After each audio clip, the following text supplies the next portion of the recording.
We are all products of other people's influence, and this is no less true of our art. In 2022, Japanese video game developer From Software released Elden Ring, their most massive game to date. Gigantic worlds like this aren't created in a vacuum, though. The director of this behemoth, Hidetaka Miyazaki, has been very open about the works of art that influenced him, and those influences are evident when you play his games. Aesthetically, Elden Ring draws heavily from the manga series Berserk, and both Miyazaki and creative contributor George R.R. Martin have cited The Lord of the Rings as an influence on their work. Structurally, though, one influence cannot be ignored. The secret caves, cryptic clues, vertical labyrinthian dungeons, and the interconnected worlds of Elden Ring and the Soul series all harken back to the original Legend of Zelda games. In essence, Miyazaki and From Software are setting out to achieve the vision of the early Zelda games, using as little as possible to guide the player to explore massive worlds created for them. The Legend of Zelda: A Link to the Past in particular is responsible for influencing countless games, both in how it changed the way people look at designing video game worlds and the personal, formative impact it made on the people who played it. A Link to the Past was aptly named. Not only was it foundational in establishing the tropes for future Zelda games, it's the template for countless adventure games in the years since. From that template, Miyazaki and From Software have created their own subgenre of video games that build off the Soul series. The design of games like Hollow Knight, Neo, and even Star Wars Jedi Fallen Order take direct inspiration from the series. Inevitably, a new style will emerge from another iteration on this form. We are the products of other people, and we carry aspects of them wherever we go. People who have long left our lives have an almost unfair amount of control over it. To know someone is to devote time and exchange information. Mental and emotional associations are tethered together in a collage of shared experience. Art is no different. Through art, people you've never met can have a profound impact on you. Their art informs our tastes, serves as a point of comparison, and also serves as a source of inspiration. The act of sharing art with one another is crucial because of that. It can be a way of getting to know a person and their sensibilities. It's a way to share yourself with someone else. It can be the spark to ignite a relationship, or at least a conversation. When someone shares a work of art with you, you not only take the art into your life, but that person. That person is tied to that art, as they were the person who brought it into your life. In a way, they exist forever as the first time you tried something new, or the book on your shelf, or the songs in a playlist they made for you. It can be scary, but I find that to be deeply moving. These moments can be the catalyst for another great work of art. And even if it isn't, there was a moment in your life when you shared a connection with someone and took it with you. That can be enough. Whether consciously or unconsciously, we all have our links to the past. I'm Keifer, and this is Select and Start.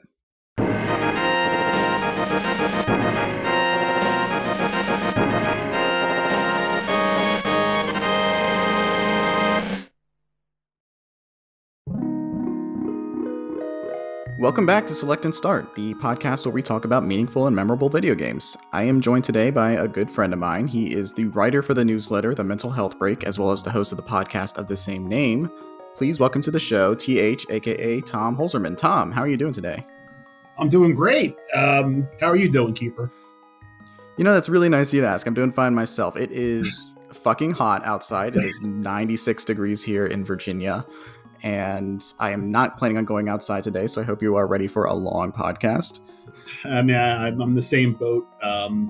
Delaware County, PA, we are at like 90 degrees and 3,000% humidity. Jesus. That's the thing about East Coast summers. People talk about the 110 out in the desert, Las Vegas, Arizona, New Mexico. But the advantage they have is the dry heat. Out here, if you step outside, if it's 80 degrees, but the humidity is like 80%, you need to wear an oxygen mask. Basically, yeah. That it's humid, and I live by the Dismal Swamp, so just the very notion of going outside, if I step out there, I'm going to immediately vomit, and there's no way I'm doing it. So I am staying in the comfort of my AC, who will cameo on this podcast probably very frequently if I don't get it out of the background. But no, this is a weather podcast now. I hope you enjoy that weather report from 2 different cities. Everyone's getting tornadoes on the East Coast now. What the hell's happening?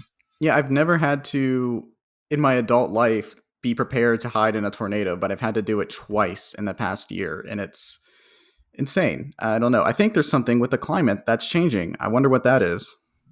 I wonder if it's man that's making it. That would be ridiculous. Maybe it's Godzilla. I think it's Godzilla. Now, Godzilla's the good guy. Haven't you seen the later movies? He did a real babyface turn. He's a good guy now. It's Mothra or King Ghidorah. That's the one. King Ghidorah. Yeah, I guess. I'm blanking out right now. Sorry. It's the great thing about the heat is also it makes you stupid and insane. But we're going to talk about video games here today on the podcast, as is the nature of a show called Select and Start. But before we get into that, I want the audience to get to know you a little bit. So, Tom, what do you do and what do you like? What do I do? I exist. Well, I'm an engineer by trade. I went to school at the Drexel University for 5 years, 5 long years, and I became a materials engineer. I work in the engineering industry. I don't want to talk too much about my industry because it's boring, but it has afforded me a certain life. And with that life, I do things like play video games. Obviously, I wouldn't be here. As you'll find out later on in the show, when we talk about the game I came to talk about, I am a partisan for Nintendo. They're one of the 2 companies that I have brand loyalty to. And not because they're a particularly moral company. Everybody knows Nintendo stinks when it comes to curating its library and making all the games available to play that they want to have played. I'm sure there's some horror stories about crunch too, but we haven't heard those like we heard with Blizzard Activision or some other companies. Well, I don't know if you've heard, but there is stuff brewing for Nintendo of America specifically about that. Have you heard about this? Vaguely. Yeah, that's where we were only working off of vague information at the moment. Yeah. But there is allegations of workplace mismanagement and abuse happening, specifically on the American side of things. I don't know what stories are in the Japanese side of Nintendo, but since there is a lot of change happening right now in North America in terms of work sensibilities, some stuff's been coming out everywhere in the industry, of course, but now it's Nintendo of America's turn. Yeah. You're not going to escape that in the video game industry because, capitalism. Yeah. And gamers are one of the most insatiable and yet hardest to please consumer bases, from what I found. I hesitate to call myself a gamer because it's mostly casual. I play mostly Nintendo games. And getting back to the main thrust, I'm loyal to Nintendo because of this output that they have. The Zelda, Mario, Pokemon, Metroid, Super Smash. Those are the games I will play. I like to play the retro games too. And just for posterity, the other company that I have brand loyalty to, I will never buy a bottle of sriracha sauce unless it has that rooster on it. I'm a hot sauce guy and I love sriracha, but that's the only brand of sriracha that I will have in my house. I'm not going to buy the Trader Joe's one, even though when you go to Wegmans or you go to your local supermarket, they have the generic brand of sriracha, and it's just not the same. It may be the same, but it doesn't. For some reason, it's psychologically, it does not taste the same to me. I need to have the rooster on the bottle. So I guess if you want things that I like to do, I like to eat and I like to cook and I like to go out to eat. It's life is very much worth living if you can do the things that you need to do to survive, if you can make them fun and enjoy them. Right. Yeah, I feel that. No, I love the effort that goes into cooking. Cooking is one of those activities that can be time consuming and doesn't piss me off the way other chores do. For example, cleaning up after cooking. I hate that. Even though I have a dishwasher in my home and I'm very, very fortunate to have a dishwasher, I despise it because there's just a mess and I hate the mess of the kitchen afterwards. And I feel like a monster because I perpetuated this mess in the pursuit of gluttony. Well, the thing about dishwasher is you have to load it and unload it. And unloading is the real pain in the butt. Sure. Because, loading it, you just got to feng shui everything, make sure it fits like a puzzle. Unloading it, you have to put everything away. Mm-hmm. And back before the crap went down in my life, the kitchen at the house was huge. Now Right. I'm in an apartment and everything. It's less of a pain in the butt because an apartment kitchen is it's like 10 by 10, maybe 15 by 15 if you're lucky. I don't know. My eyes are. And I was never really able to judge distance. And I'm an engineer, so I feel like, hey, if just because you can't really do something doesn't mean you can't pursue a career that will give you an enjoyment or fulfillment or, if all else fails, a lot of money. I said I'm fortunate enough to have a good enough job where I'm not on GoFundMe for rent, you know, and I'm not. And once again, I'm not bashing that. You know, the world sucks, and the fact that we have people who have to do that, it's like grotesque. But I don't know. I have a very hard time indulging. That has been a lifelong issue for me. And now that I have stable employment, I am trying to get into that habit of being able to spend money. But the general vibe of America has validated my sicko mindset of hanging on to what I have in the event of an emergency. But then there's also that contradicting viewpoint of what if something gets really bad and then money's nothing? And then it's like, what were you saving for? So it's hard as someone who has an emergency mindset at all times to reconcile that. But I'm trying to get better at it because the things I do get that I enjoy, like when I finally was able to get a PlayStation 5 or when I was finally able to make this PC, they have made my life not unimaginably better. I'm not saying that owning things is the key to happiness, but this podcast wouldn't be possible if I wasn't able to get this PC built.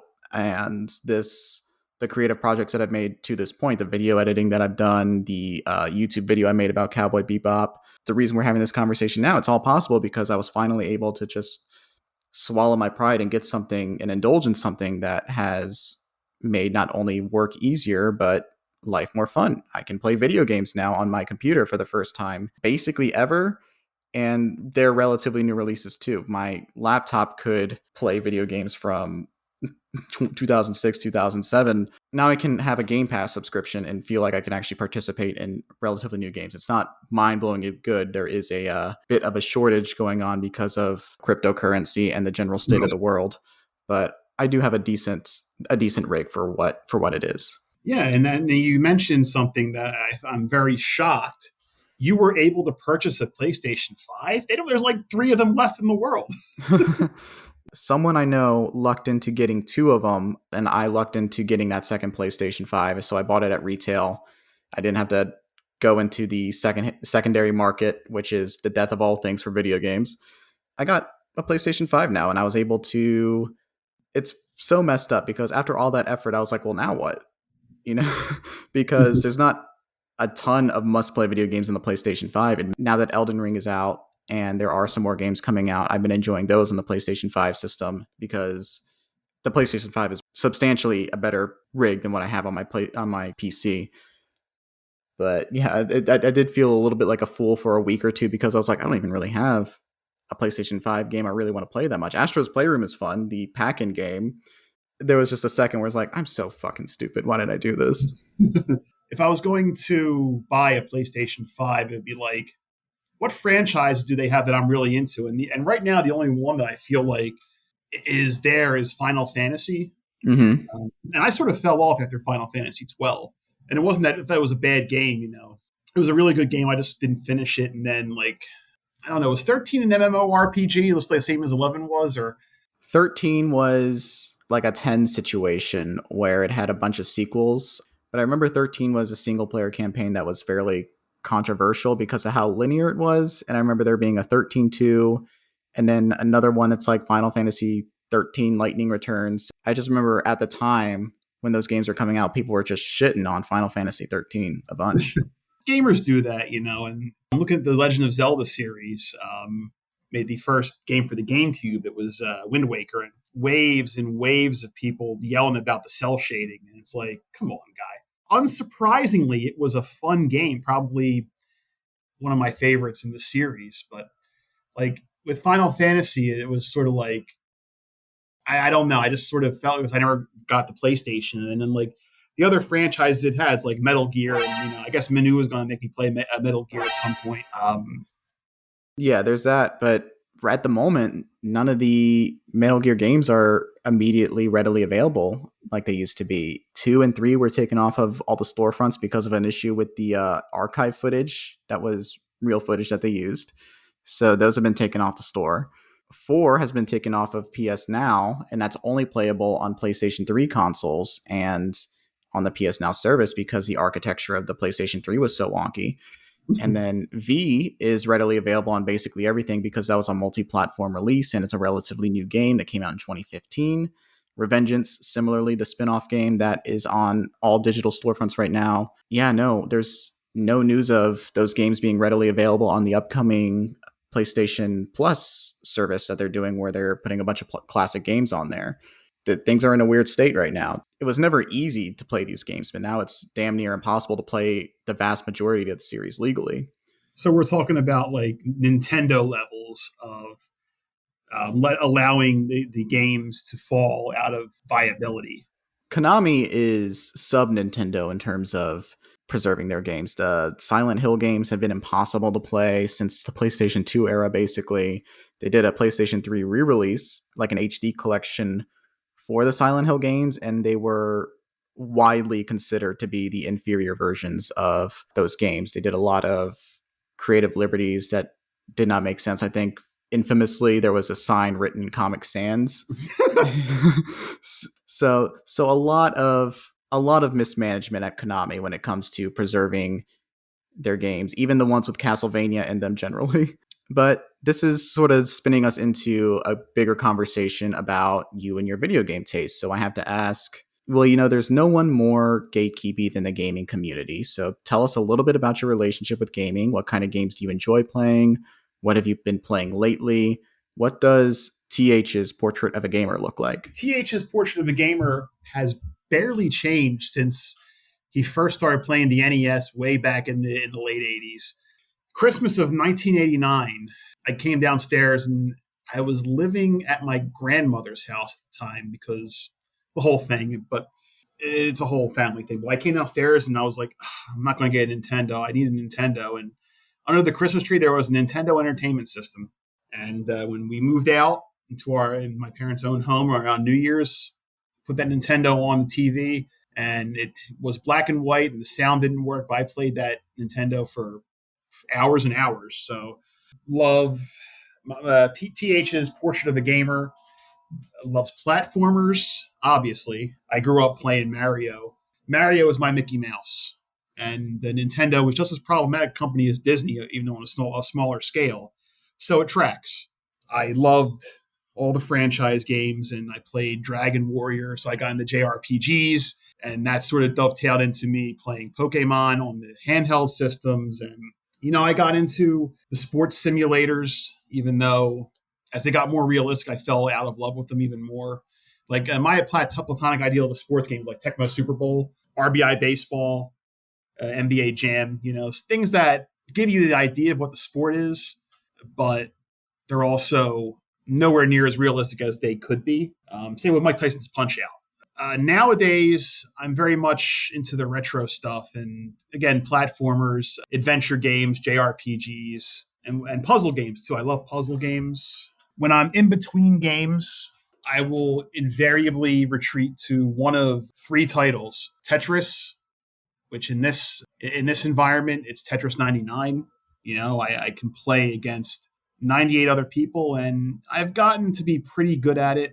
Not elite level. I think I've won twice out of like 1,000 or more turns trying to play it. Tetris has always been one of those difficult games because once the speed of the blocks drop, and you kind of have to have really good dexterity, and my dexterity has a ceiling. So, right. And that doesn't bother me. The second one's Dr. Mario. So when the 64 became available, and they still had some problems with lag, and I wasn't ready to play Zelda on it yet, so I just sort of spammed Dr. Mario 64. And then the third one is more of a recent one. I didn't get to play it until the Sega Genesis Online came to the Switch. But most people know it as Puyo Puyo, but I'm playing the original version that was released on the Sega Genesis, Dr. Robotnik's Mean Bean Machine. Oh, yeah. I've gotten decent at it. It's a different play on the Dr. Mario / Tetris paradigm. Another thing I really enjoyed when I would see Sonic 2 in the theaters, the coffee shop that he used as his hideout was called the Mean Bean. That kind of tickled me a little bit. The puzzle games are sort of my fallback. I'm not like, if I get bored with a game or I'm done playing a game. Right now, Pokemon, they finally got connectivity with Pokemon Home with the Gen 4 remakes, Brilliant Diamond, Shining Pearl. And I put that down a little bit. I played it. It was okay. as far as the remakes go, it's the clear fourth place out of the four that they've done so far. Just because they didn't really add as many bells and whistles to it like they did for the other ones. But the draw for that was I'm able to sort of rebreed some Pokemon that I had that I bred for for stats, so I could use them in online play or the Battle Tower. So I'm in the middle of doing a bunch of rebreeding right now. Before that, I played Majora's Mask, and then before that, I played through Earthbound and then Final Fantasy VII before that. So again, a lot of retro games. I never got to play the Brilliant Diamond, Shimmering Pearl. Is it Shimmering or Shining Pearl? Shining. Yeah, I never got to play the Gen 4 remakes. I got one of them as a gift for my friend who's into Pokemon as well. He only really plays Pokemon games in general. And he said, yeah, I don't like this one. There's nothing special to it. Gen 4 was already kind of considered the weakest of the mainline games for a while. And the remake of it being basically one-for-one remakes of the Diamond and Pearl games with just a little bit of a 3D texture upgrade to it didn't really do it a lot of favors. Yeah. From what I understand, Pokemon Platinum is a more thorough remake of Pearl and Diamond than these remakes that came out last year were. So yeah, that was the third game. They had Red, Blue, Yellow, and then Gold, Silver, Crystal, and it was sort of like that third game. But there are some cool things about these Gen 4 remakes, and then mostly it has to do with you can catch the event Pokemon like Darkrai, Arceus, and Shaman. Instead, yeah, it was a 1-1 remake. If you go back to even the Omega Ruby and Alpha Sapphire, which I consider to be, amazing, like they exceeded, and I love Gen 3. Yeah. They added like swarm battles and they incorporated Mega Evolution, and there was a rich post game. It was the first, they sort of do the post game now where you can catch every legendary from the prior games, but that was the first one they did. And it was such a really good wrinkle on it. So to have that and then go to BDSP, and it's sort of like, yeah, they fumbled the ball on that. Yeah, I'm not a huge Pokemon multiplayer person. I do like the games for their social components to it, but I'm not a big battler. I try to do a little bit of competitive with Sword Shield because it looked a lot more accessible, but in my heart of hearts, I'm just not built for that kind of competitive environment. So for me, Pokemon games sort of live and die by their single player post game content. Good. And the sort of, thing is, I talk a big game. I breed all of them, but like I suck at battling online. Mm-hmm. So I don't do it as much as I should. And I've played Legends Arceus. I love Legends Arceus because it is a game with a huge single player focus, and there's not a huge emphasis on any multiplayer thing at all, as far as I understand. It's all one. Is there any kind of multiplayer component to it? No, not yet. But it did have that thing where if you did have the online on, you could pick up other people's satchels and get little item bonuses for that. But that was the only one. Arceus really de-emphasizes battling and really changes up how it does it. So I guess there isn't really a huge emphasis on the multiplayer stuff for that reason. But Arceus is also the most fun I've had in a Pokemon game since Black 2 and White 2, which was probably more than a decade ago now. So I love Legends Arceus. I liked Sword and Shield, don't get me wrong, and I kind of gave up on the Sun Moon generation. I understand Ultra Sun, Ultra Moon were probably the better games, but I just already felt like I sunk too much time into Sun and Moon, and they were just way too texty for me, just too much story stuff going on there. The Ultra Sun, Ultra Moon was better because you could catch more Pokemon, and they finally upgraded the decks so you have the entire Pokedex in the game. What they did to the story, like the Sun Moon story, was superior. I wouldn't know because I was a bit tired of all the talking and the Sun and Moon stuff. It didn't feel like the story justified how long it was taking. But I wish I saw it through because I do feel guilty about not having finished a mainline Pokemon game. Arceus was just really like, this is what I love about this series. There's just so much potential in this. It's not perfect, but it is a really, really damn good game. Yeah, it's up there for me. I think my favorite generation overall is 3, mainly for nostalgic reasons. I think Generation 2 is probably my second favorite after 3. But besides those two, I think Arceus might just be my favorite Pokemon thing. It's a good game to sort of latch onto. I think along with Breath of the Wild and Hollow Knight, that's the 3 games you need to have for the Switch. Yeah, and Mario Odyssey for me too. And Mario Odyssey was very good. didn't get into it the way I got into Galaxy and Galaxy 2. I mean, I still loved it. It was great, but I don't think there was, I think there was maybe one game I bought for the Switch, but I mean, I'm very choosy when it comes to the games. So I stick to mostly franchise titles. My Switch library is, Breath of the Wild, Mario Odyssey, Mario Maker 2, Sword and Shield, our Legends Arceus, Brilliant Diamond. Actually, I have Shining Pearl, Smash Ultimate, Link's Awakening, Skyward Sword. Just the select indie games that people suggested to me, and there was Hollow Knight, which, God, man, that was such a great game. I still need to play Hollow Knight. I played the first hour of it a few years ago, and I own like 2 versions of it because I bought it on the Switch very early, and then it became a free game on the PlayStation Plus 1 month. So I don't have an excuse, and I know I'm going to love it because I love those types of video games. I love Metroidvanias. I love whatever the subgenre of Souls game is. I do enjoy that style game, so I know I'm going to love it, but I just haven't gotten to it yet. Yeah, I mean, I think if you like platformers, if it's very much platform, and then there was it feels like Super Metroid, only with eldritch bugs. I mean, I'm sold. Like, I'm sold on the concept, and I liked what I played. Just And when people say Metroidvania, it's like the last Castlevania I played was Castlevania 64.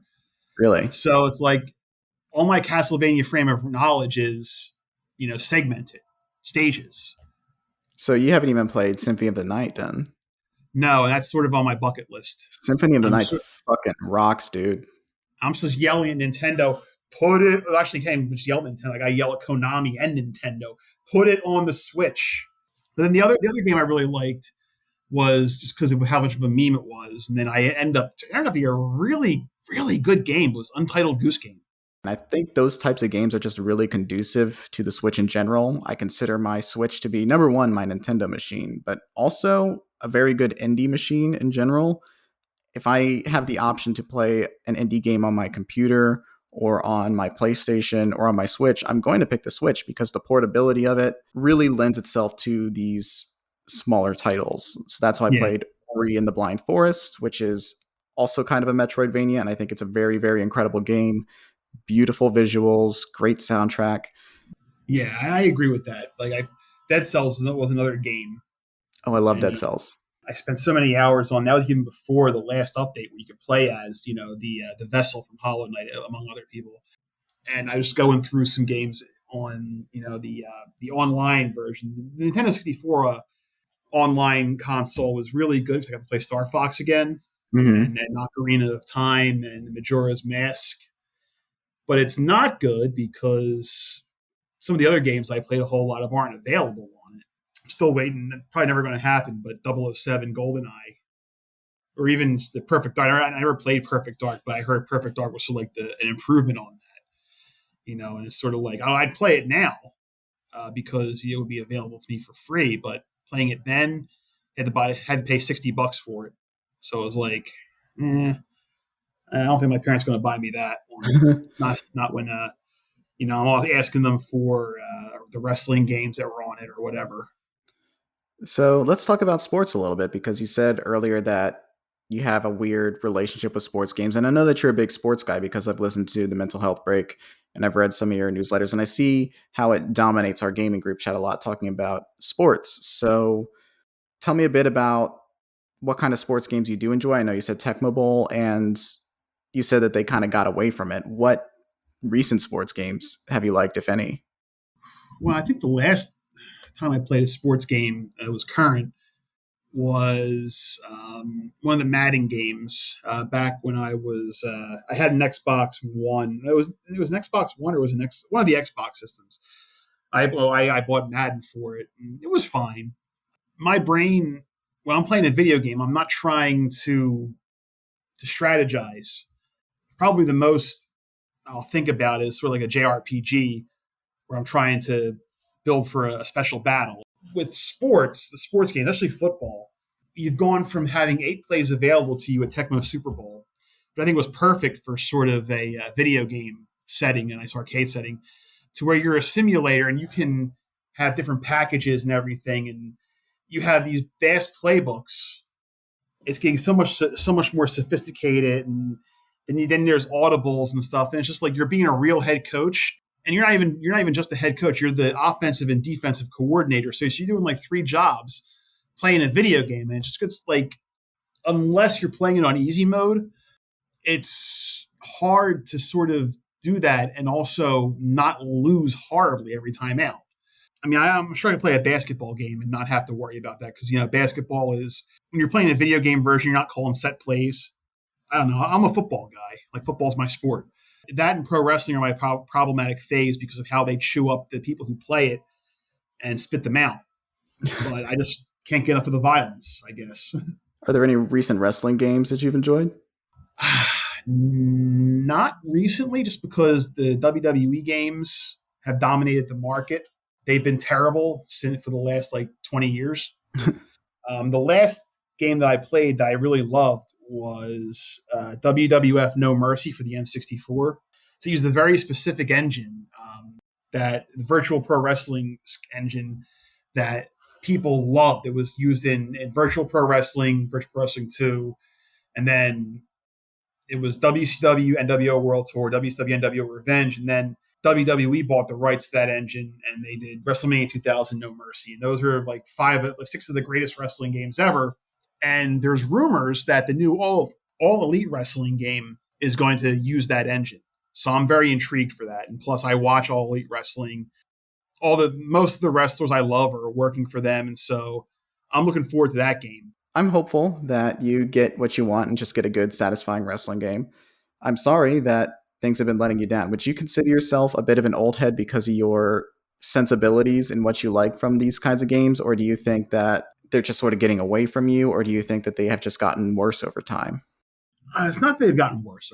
I've learned over the years, just from seeing, enough people grow old and, lose touch with whatever, whether it be wrestling, sports, movies, music, whatever, that because they don't get it anymore, it's bad. Right. And that's the absolute wrong way to look at anything. I think games have gotten away from me a little bit, maybe because I stopped playing them after a while. I mean, there's another timeline where I don't get into whatever it is I got into, and I just really start doing gaming. And who knows, maybe I'm playing like Elden Ring or a Dark Souls game or the Death Stranding and all these other games that are sort of the it games now, the big AAA games, or the first party console games that aren't Nintendo. Around the time of the PlayStation 2 game, I just sort of started playing games that were familiar to me, and I think that's fine as long as you realize that you're in a niche. You don't have to be the center of the universe. Mm-hmm. When you look at people in pro wrestling who pine for the times when it was a territorial business and people weren't doing half the shit they do in the ring today, what they really are pining for is a time when they were relevant. Wrestling makes more money now than it ever has been. It's just all concentrated into one person, which is bad. I think when there's a point where I think wrestling was better in the territory areas, but not because of the in-ring product or the interviews or anything or the characters, but because it all wasn't concentrated in the hands of one guy with people at the gates trying to get their share. On another podcast with a different focus, we could talk about how Vince McMahon is the absolute. Oh, he's history's greatest monster. Yeah. Yeah. History. He is wrestling. He's the worst thing that ever happened to pro wrestling, and he destroyed it. I would love for the gaming atmosphere to be all Mario all the time, like it used to be. But, I'm happy knowing that Nintendo still is going to make Mario games. The strength of Mario Odyssey was it felt like a direct sequel to Mario 64, which is one of my top 2 Mario games ever. The other being Mario 3. Nice. Just because it's not popular or not as popular as, the zeitgeist is. I mean, to say Nintendo's not popular to be lying. It doesn't mean that it's not going to be available. It doesn't mean you can't indulge that niche for yourself. It's about finding your own personal fulfillment rather than demanding that everybody else has your same point of view. I mean, I appreciate your perspective here about sports games and your perception of them. You are absolutely right about, wrestling having its problems as a sport. At the same time, it is also more popular than it's ever been, and it feels more accessible than it's ever been in the digital age. Yes.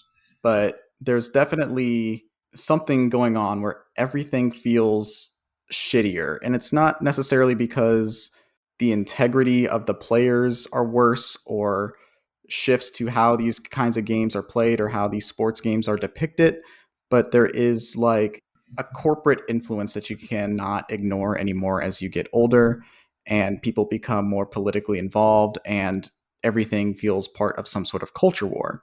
So Oh yeah. WWE, it feels weird to indulge in because we all know how much of a huge piece of shit McMahon is.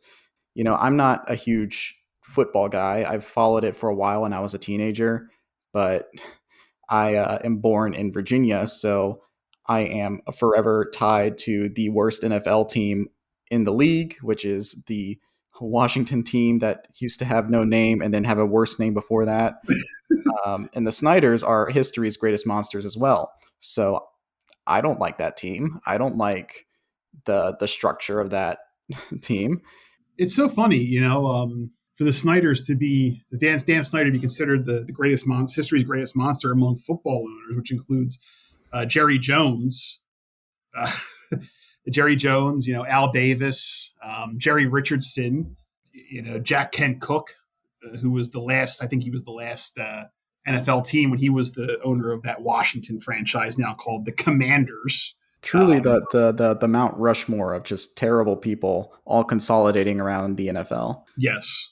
And I know these names because these people are so uniquely bad that even though I don't actively follow the sport, their names are just there because you see it all the time among sports fans that I follow and just in the news, and it's just awful. But that kind of translates into video games too, because the people who are responsible for the branding of the NFL, the executives that license these things out, and they have money on their mind all the time. So things feel just less imaginative on a gameplay level than they ever have. And it's, there is definitely things are becoming more sophisticated. There are things that have been changing and games are more complex as we've finally refined a 3D formula in the last couple decades. But there's Yeah. also everything is shadier now with corporate stuff. NBA 2K feels like the only prominent basketball game you can play. Madden feels like the dominant force where it felt like there were a wealth of options for football games. And with things like, oh, do college players actually deserve money? And they do. If you are a college sports athlete and people are making money off your image, you should be entitled to a piece of that pie. Things like that have also just made game development harder and also way more corporate. And it sucks. It genuinely sucks that things have to be one way because of just a bunch of suits who want to be evil. It's happening everywhere too. It's going to get worse before it gets better, and I'm afraid that in America it may never get better. But again, that's for another podcast. I think we just see it especially in sports because it is a more communal game experience than a lot of stuff.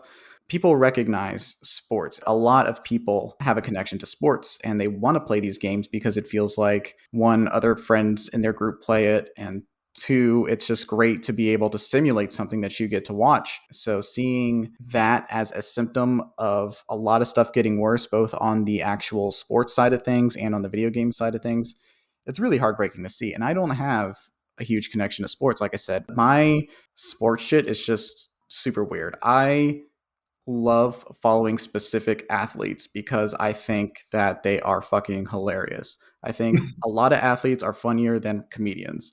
Marshawn Lynch, Kawhi Leonard, James Harden, Charles Barkley. Those are my favorite athletes just simply because they are entertaining people to watch. And I think Inside the NBA is one of the funniest TV shows ever. And I'm not a huge basketball guy. I think it's the most fun sport to watch minute to minute, but I will just watch clips of Inside the NBA online because I just find that shit to be immensely entertaining. Well, basketball is a global sport for that reason. It's kinetic. Mm-hmm. It's a lot easier for I think people to get into, go from casual to hardcore. It's probably the easiest one. It attracts some really funny personalities. Three of the four people you mentioned were all basketball players. And, that's not the only one. There's Anthony Edwards in Minnesota. He's quite the character. Michael Jordan, one of the greatest basketball players ever. He was quite the character he's a legit sociopath. So I mean, you look at him from afar, and it's like funny how much of a an asshole he was. Oh, you know the reason why have been kind of cagey about sports lately is the gambling aspect of it now. The draft Oh yeah, of everything feels it intensifies a lot of the negative around sports, and it feels like the March Madness stuff or just football as a sport in general. It's just so consumed by gambling. And I hate gambling. I hate the principle of it. I do not resent gamblers. It is an addiction. It is a serious problem. I hope these people find help. But I'm not one of those, oh, it's about the integrity of the sport things because, again, I am an outsider. But it has made things worse. And I do think that that is just yet another example of everything being a little bit shittier. yeah. You're talking. I'm talking as someone who indulges in gambling like I do drinking.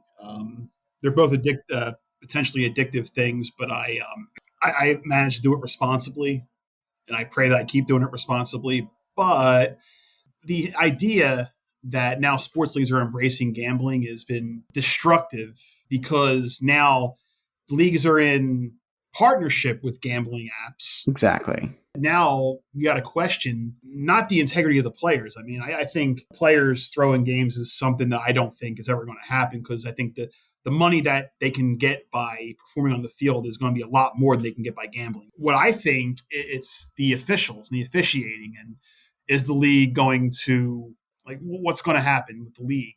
Is the league going to do anything to fix the officiating?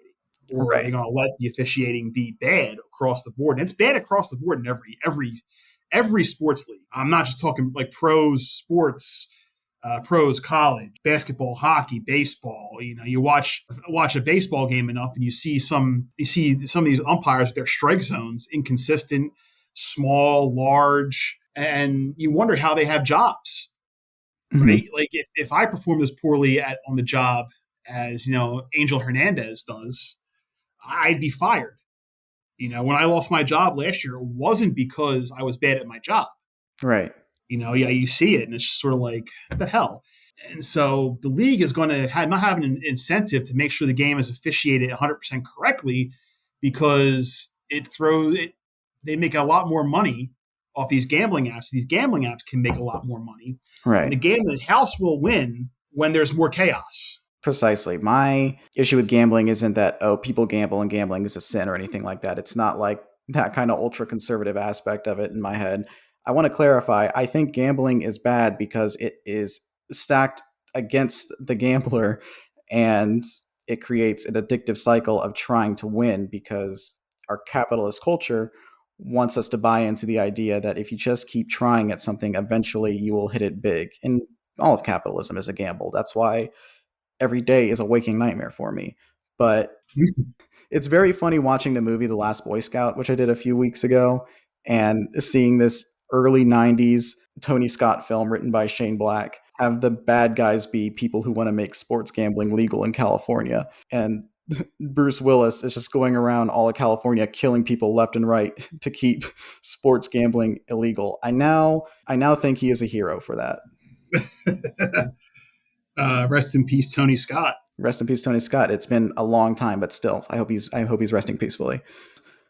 With Tony Scott, since we're on the subject of it, um, I really enjoy his movies. I saw Top Gun in theaters last year, and I think that there's something to that movie that really lends itself to the theatrical experience, especially if you're seeing it with your best friend like I did. I really, really enjoyed his last film, Unstoppable, which I also watched a few weeks ago, and really, really good, propulsive, actiony type film. And The Last Boy Scout's really fun, and I'm sorry that we got off this beaten path a little bit, but I appreciate you indulging me on it because I know you're not a big film guy like I am. Yeah, that's fine. Yeah, I'm going to watch more movies now that I say I'm going to watch more movies. I've been watching sports and playing more bit and playing video games when I've been home. I did watch the Sixers end their season, at least the first three quarters of it, and turned it off. But See, you got your sports and I got my movies, and now we can consolidate on our shared interest, video games. yes. I've also sort of fallen off movies lately because there was a point um, for the first 4 months of the year where I was watching a movie damn near every day, or I'm at 120 movies so far for the year, And then I started playing Elden Ring, and I just stopped watching movies every day because this game is so all consuming. And I know you said that you haven't gotten to play a lot of games outside of the Nintendo sphere, but I do genuinely think that if you were to give the Soul series a chance, you would like it because Hidetaka Miyazaki is openly influenced by The Legend of Zelda and has cited A Link to the Past as one of his major influences. Which brings us to today's game, The Legend of Zelda: A Link to the Past.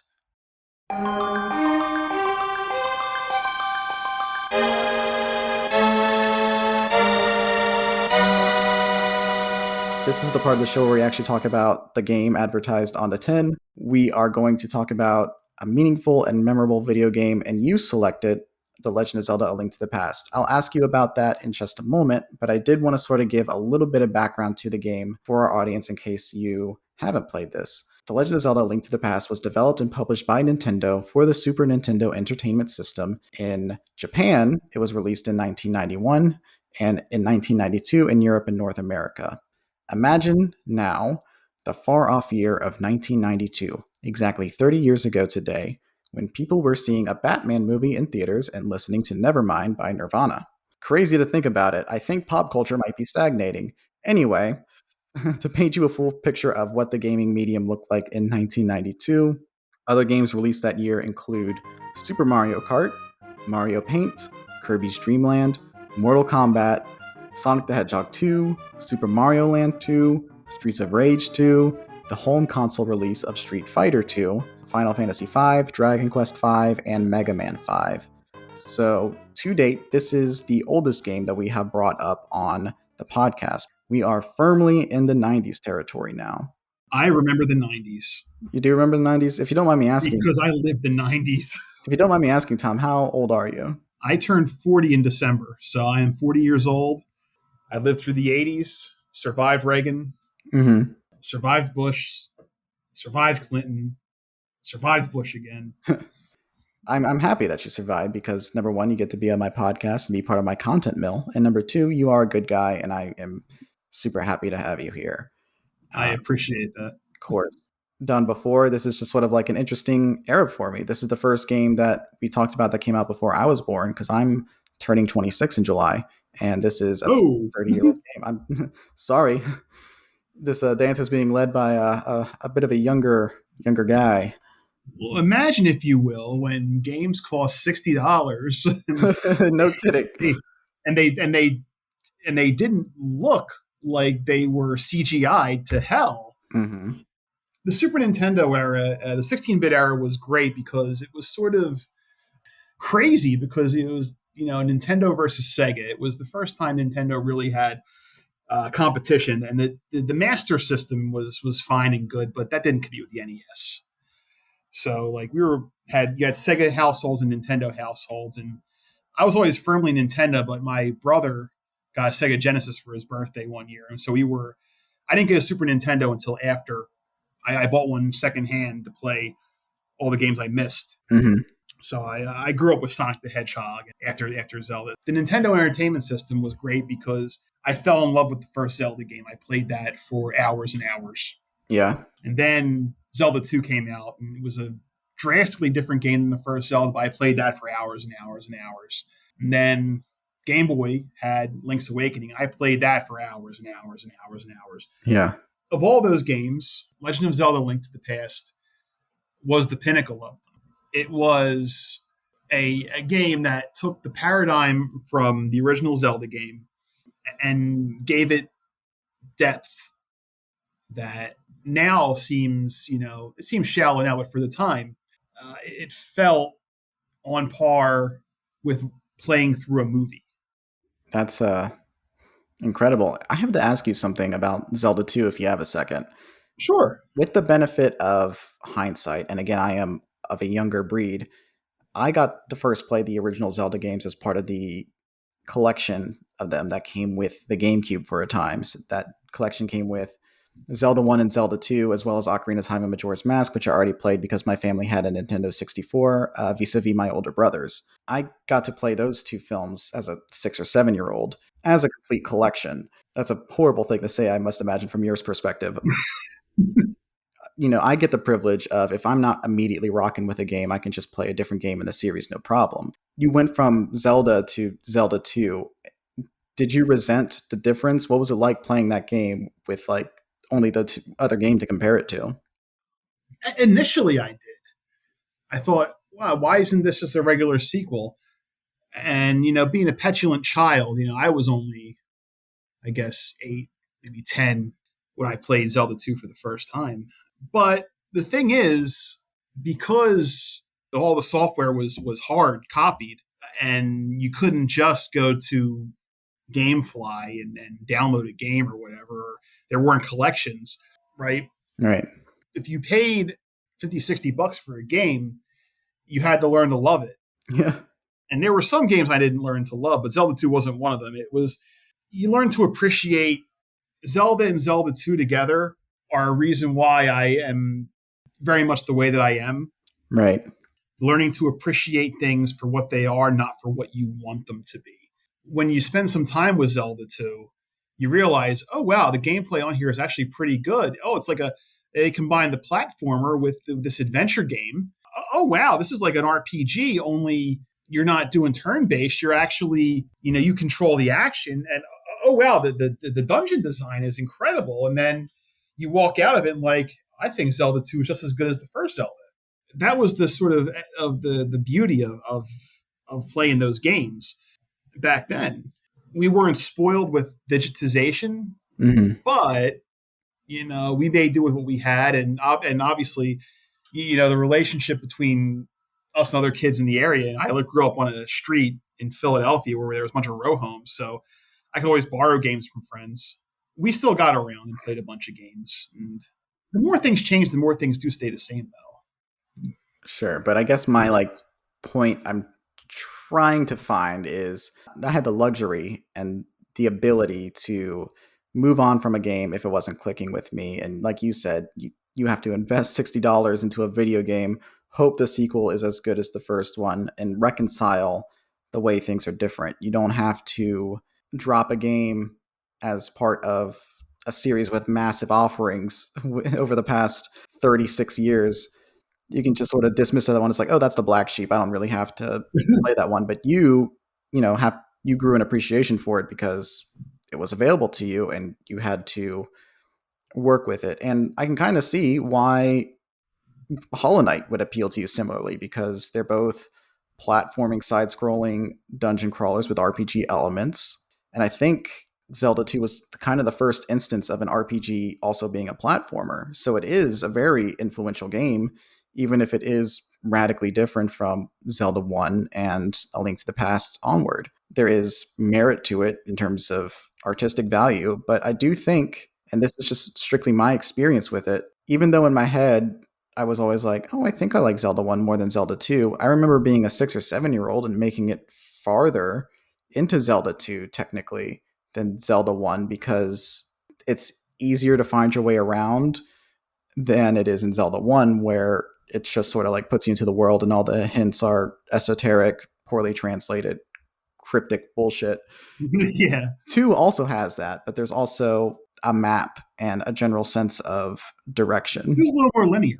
It is. It makes sense. I just want your perspective on that as someone who got to witness these games coming out live. Watching from afar the Super Nintendo come out and not having it was sort of like pain for me. When did you finally get a Super Nintendo? Around like 1999. Really? Yeah. You kind of missed that generation live then. Yeah, but I played back everything. I got all the hits. Looking back, so I've played Super Mario World a billion times, and I played through Link to the Past. I played Chrono Trigger, Final Fantasy VI, Super Metroid, Super Castlevania 4.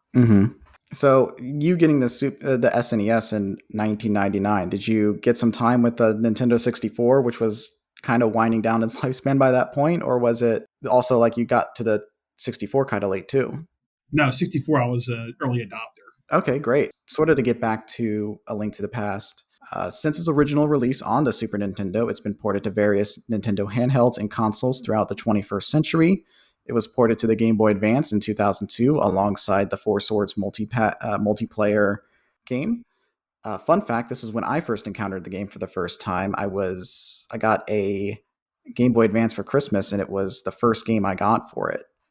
It has since been ported to the Wii, the Wii U, the Nintendo 3DS, and the Nintendo Switch via the Virtual Console, and in the Nintendo Switch's case, the Nintendo Switch Online service, which we've talked about before, and I have a lot of thoughts on, but we'll get to that towards the end. As for the content of the game itself, this is a relatively straightforward story because hardware limitations made it pretty common for things to be fairly simple during the 16-bit video game era. As the story of The Legend of Zelda: A Link to the Past broadly goes, Link is a descendant of a group of holy knights. One night, during a storm, he and his uncle hear the voice of Princess Zelda crying for help as the evil wizard, let me check my notes, Aghanim has imprisoned her. Your uncle goes off alone, but you follow him to the castle and find him murdered.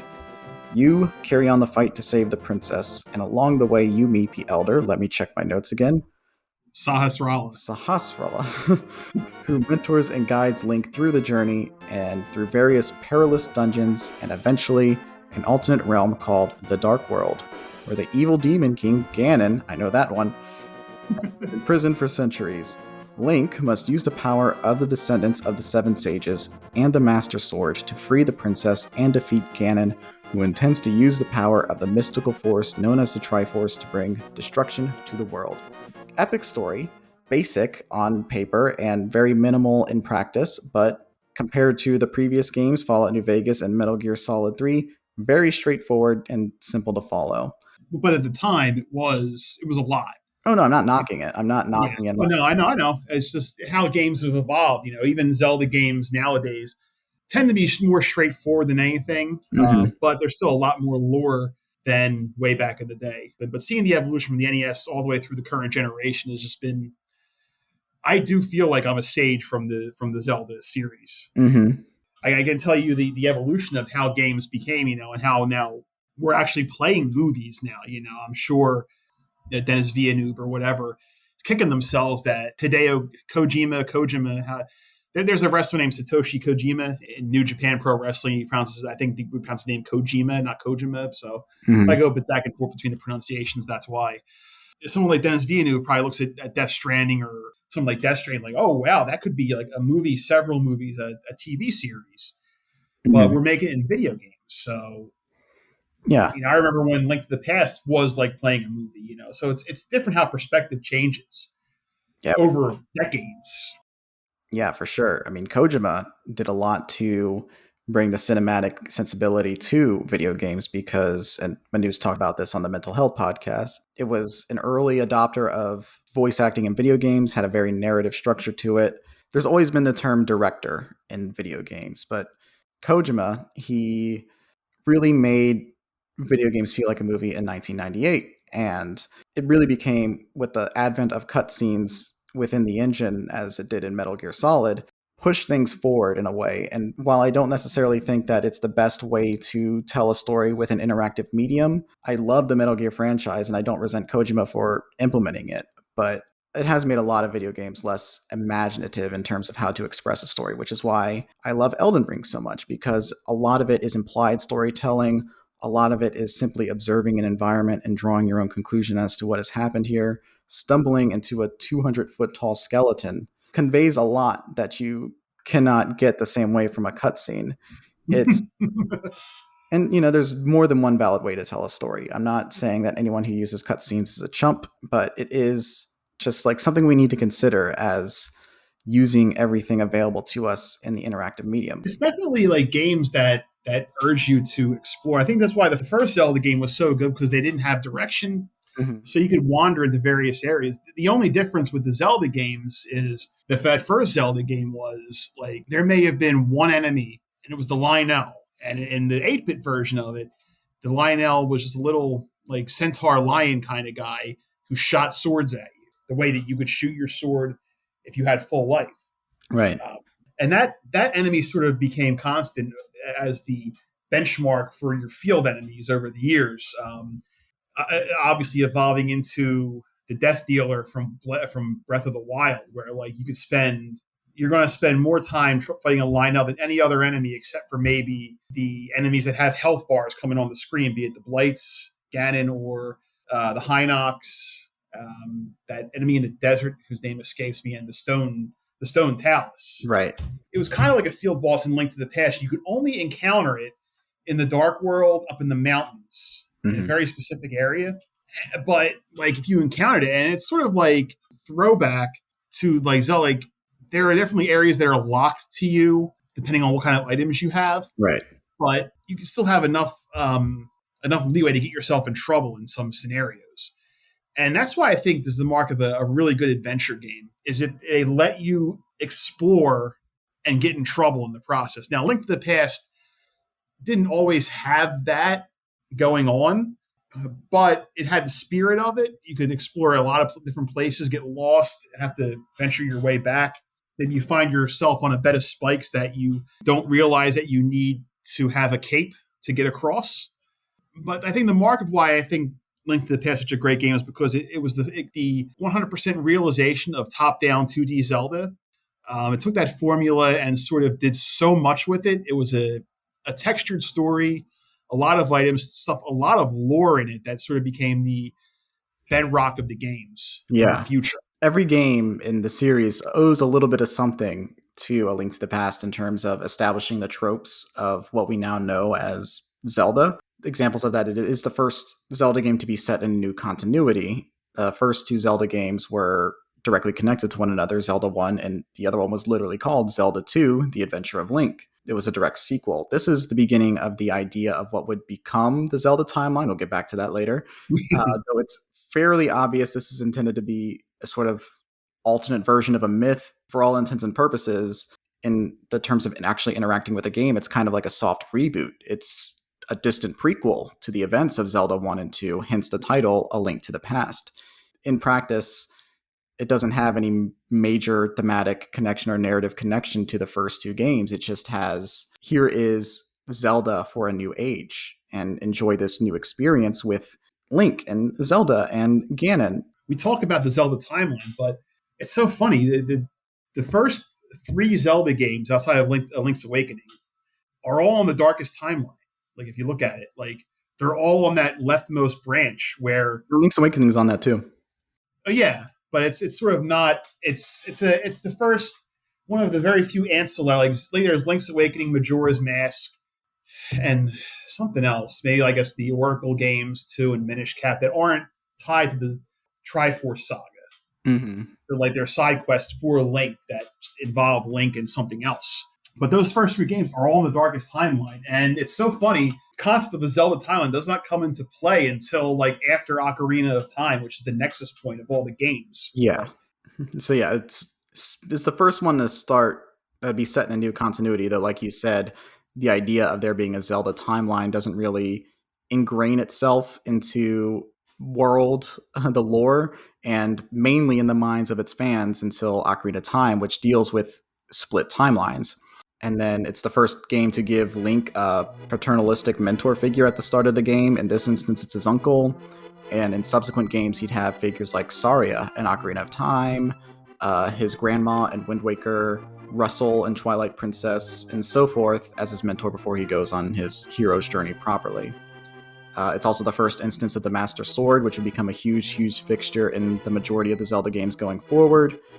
It is the first instance of the parallel world being a theme in gameplay. In this instance, it's the Dark World. Ocarina of Time has the future and the present or past, however you want to look at it. Majora's Mask takes place entirely in an alternate world, as well as Link's Awakening. Stuff like that. Obviously, the Oracle games also deal with that too, in the various seasons that you go to in Oracle of Seasons and the various timelines that you visit in Oracle of Ages. Parallel worlds becomes a huge, huge fixture in Zelda games, and it's established here with your switching between the Dark World and the Light World of Hyrule. Even like Skyward Sword, there's the sky and the ground. Sky and the ground in Skyward Sword. There's the big world and the little world in Minish Cap. There is Twilight Princess has the Twilight World or whatever it's called, and then the world that we live in. And Wind Waker is obviously the new world, the flooded world, and then the Hyrule world that is underwater. I think every single game does have a variation of that, except I can't think of one instance of it in Breath of the Wild because it's kind of a back to basics. But Breath of the Wild is also that Hyrule map. I think is the definitive Hyrule map because it's so big and it's sort of it takes the concept of I don't know if it was introduced. I didn't play. The only game I haven't played is Twilight Princess, Right. The mainline games. But it takes the concept of the Eldin, Lineru, and Farish lands, puts them into place, and has all different kinds of provinces. And it's a huge. It's Breath of the Wild is my favorite game. Although we're talking about Link to the Past, is the distinction between most important and meaning the game that means the most in the best game. And I guess we can talk about that a little bit later. But it's such a great game because that map is so huge and it gives it's the definitive Hyrule to me. I think we take for granted how important parallel worlds are to the themes of Zelda games. And I think we also take for granted how, at least I think we take it for granted now, how much of a step forward and how impressive it was to be able to do parallel worlds on the Super Nintendo system, because the game has to put two different versions of a map into the game. And that combined with the fact that this is the first Zelda game to really go vertical in its map design, especially with the dungeons where you have multiple floors and going from one, you can fall from one floor to another floor and use that to solve puzzles. That verticality, I mean, well, Zelda 2 does have verticality, but on a side-scrolling level. But obviously, I'm just saying, like, there's a lot more vertical puzzle solving in A Link to the Past, and that becomes a big deal as they transition into the 3D games and whatnot. Yeah, it basically laid the entire it laid the entire foundation for Ocarina of Time. It is. I mean, Ocarina of Time feels like a remake of A Link to the Past, strictly in how they do the parallel world stuff. And also, the other thing that this game establishes, the game structure. Many subsequent Zelda games typically will have a 3-dungeon run that functions as like the early game tutorial to get you used to the basic systems of the game before you transition into the next part of the game as things ramp up. I mean, we're giving examples. Ocarina of Time obviously has like the 3 dungeons that you do before you go and get the Master Sword. You do 2 dungeons in Wind Waker technically, and then you do the fortress before those dungeons. So it's kind of 3, but there was a planned dungeon that was cut before you get that 3rd stone. So it's a gimme, but that still counts. Same thing with Twilight Princess. Before you get the Master Sword, there's typically like 3 trials you have to go through as Link before you get it, and that's sort of established here. The point is, in terms of advancements in quality of life improvements and how it establishes the tropes going forward, this is the Zelda game. Yeah, it's the most important game for that reason, but it's also, I guess, elementally, you get the sense of humor in the game that starts. There are the different environmental elements. A lot of the enemies start out here, and you get the sense of wonder that wasn't present in the first 2 games. If you think about the first Zelda game, because there's no villages and everyone lives in caves, so it feels very much like a post-apocalyptic wasteland where you're a soldier of fortune. The second game, has the towns everywhere, but it's so fundamentally different from every other Zelda game that came before or after it that it's almost like its own game in its own orbit. Link to the Past, there's Kakariko Village, and there are people dotting all over the land. And you get all the first landmarks are named. Lake Hylia, Death Mountain actually is called Death Mountain rather than just implying it from the game guide. Even the little quirks are there, like being able to strike the chicken.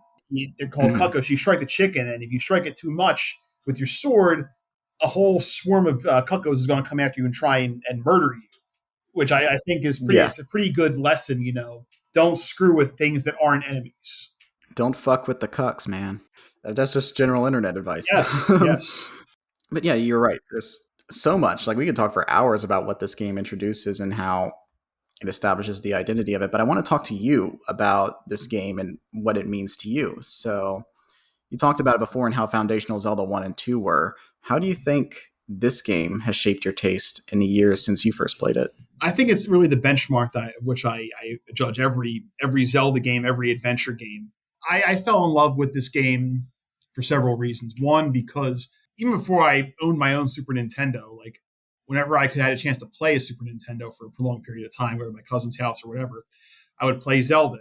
Just the wonder of going through it and having these dungeons that were fully realized, fully formed, and had, they weren't just carbon copies of each other in sort of different shapes, like in Zelda 1. There were themes Yeah, to there it, were yeah. themes, and it grabbed me. Zelda 1 and Link's Awakening were the two games that were the one part of the epoxy that sort of went down, but the Link to the Past was the one that cured it and made my love for Zelda eternal. Like over Mario, over Pokemon, over Metroid and Final Fantasy and Mega Man and Castlevania. There was the epic sense of wonder, and that starts when you first walk into Hyrule Castle, and the music cues it.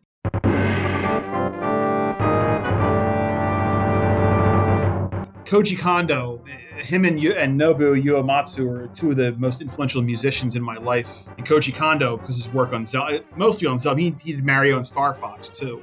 But his work on the Zelda series has just been like foundational.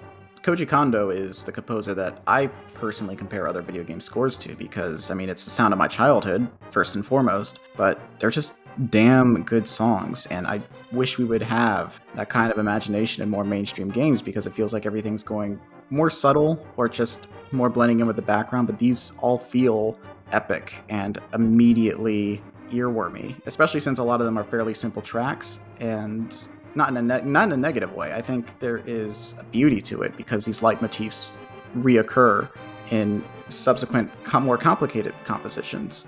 Yeah, he is, to me, the definitive video game composer. Continue with your point. Yeah, I think if you look at, let's compare Link to the Past with Breath of the Wild in terms of the songs. Link to the Past has the reworked Overworld Overture from the first Zelda, which it sounds modern and it sounds all gussied up. The gussying up of the overture. But then there was Hyrule Castle, which that theme is just amazing because it gives you the sense of both grandeur of stepping into a castle gives you, but also the tension of the turmoil of all the guards inside of it with their spears bared trying to kill you. You've got the Kakariko Village theme, which pops up for the first time here. It gives you that quaint sort of but without being sort of a background theme. And then there's the dungeon themes, and then there's the magnum opus, which is the Dark World theme, which was an inversion of the overture for the Light World, but also its own song altogether. So you have all these songs in that game, plus like the Ganon theme and Zelda's Lullaby pops up here first, even though it's not called Zelda's Lullaby yet. It all pops up here, and it's all both, assertive without, being too in your face. When you shift to Breath of the Wild, all the music is muted outside of like some of the stuff from Hyrule Castle when you're fighting. Right. If there are bigger songs during moments of intensity, like when you're fighting an ancient, I can't remember the name of it. What are those things called? The four-legged spider ancient creatures. I feel so bad for not remembering because it is one of my favorite games ever. But yeah, when you fight those, creatures in the overworld, like that very intense theme will play. And then, like you said, there's the music when you're actually in Hyrule Castle proper towards the end of the game, and then there's the boss battles. But it is a very subtle score otherwise. And that's what I think is missing a little bit from Breath of the Wild. I think that's one of my two minor complaints about the game is the music could be a little more assertive, and the overworld could have a few more pods of enemies. I do agree with you on the pods for enemy piece. I do think that is a little too empty in terms of combat situations. I mean, like you look at A Link to the Past, and that is a big world where there's something happening in every screen. I don't need it to be that intense. I don't need it to be a bullet hell game, but I would like a little bit less. I would like a bit more hostility in this isolated environment.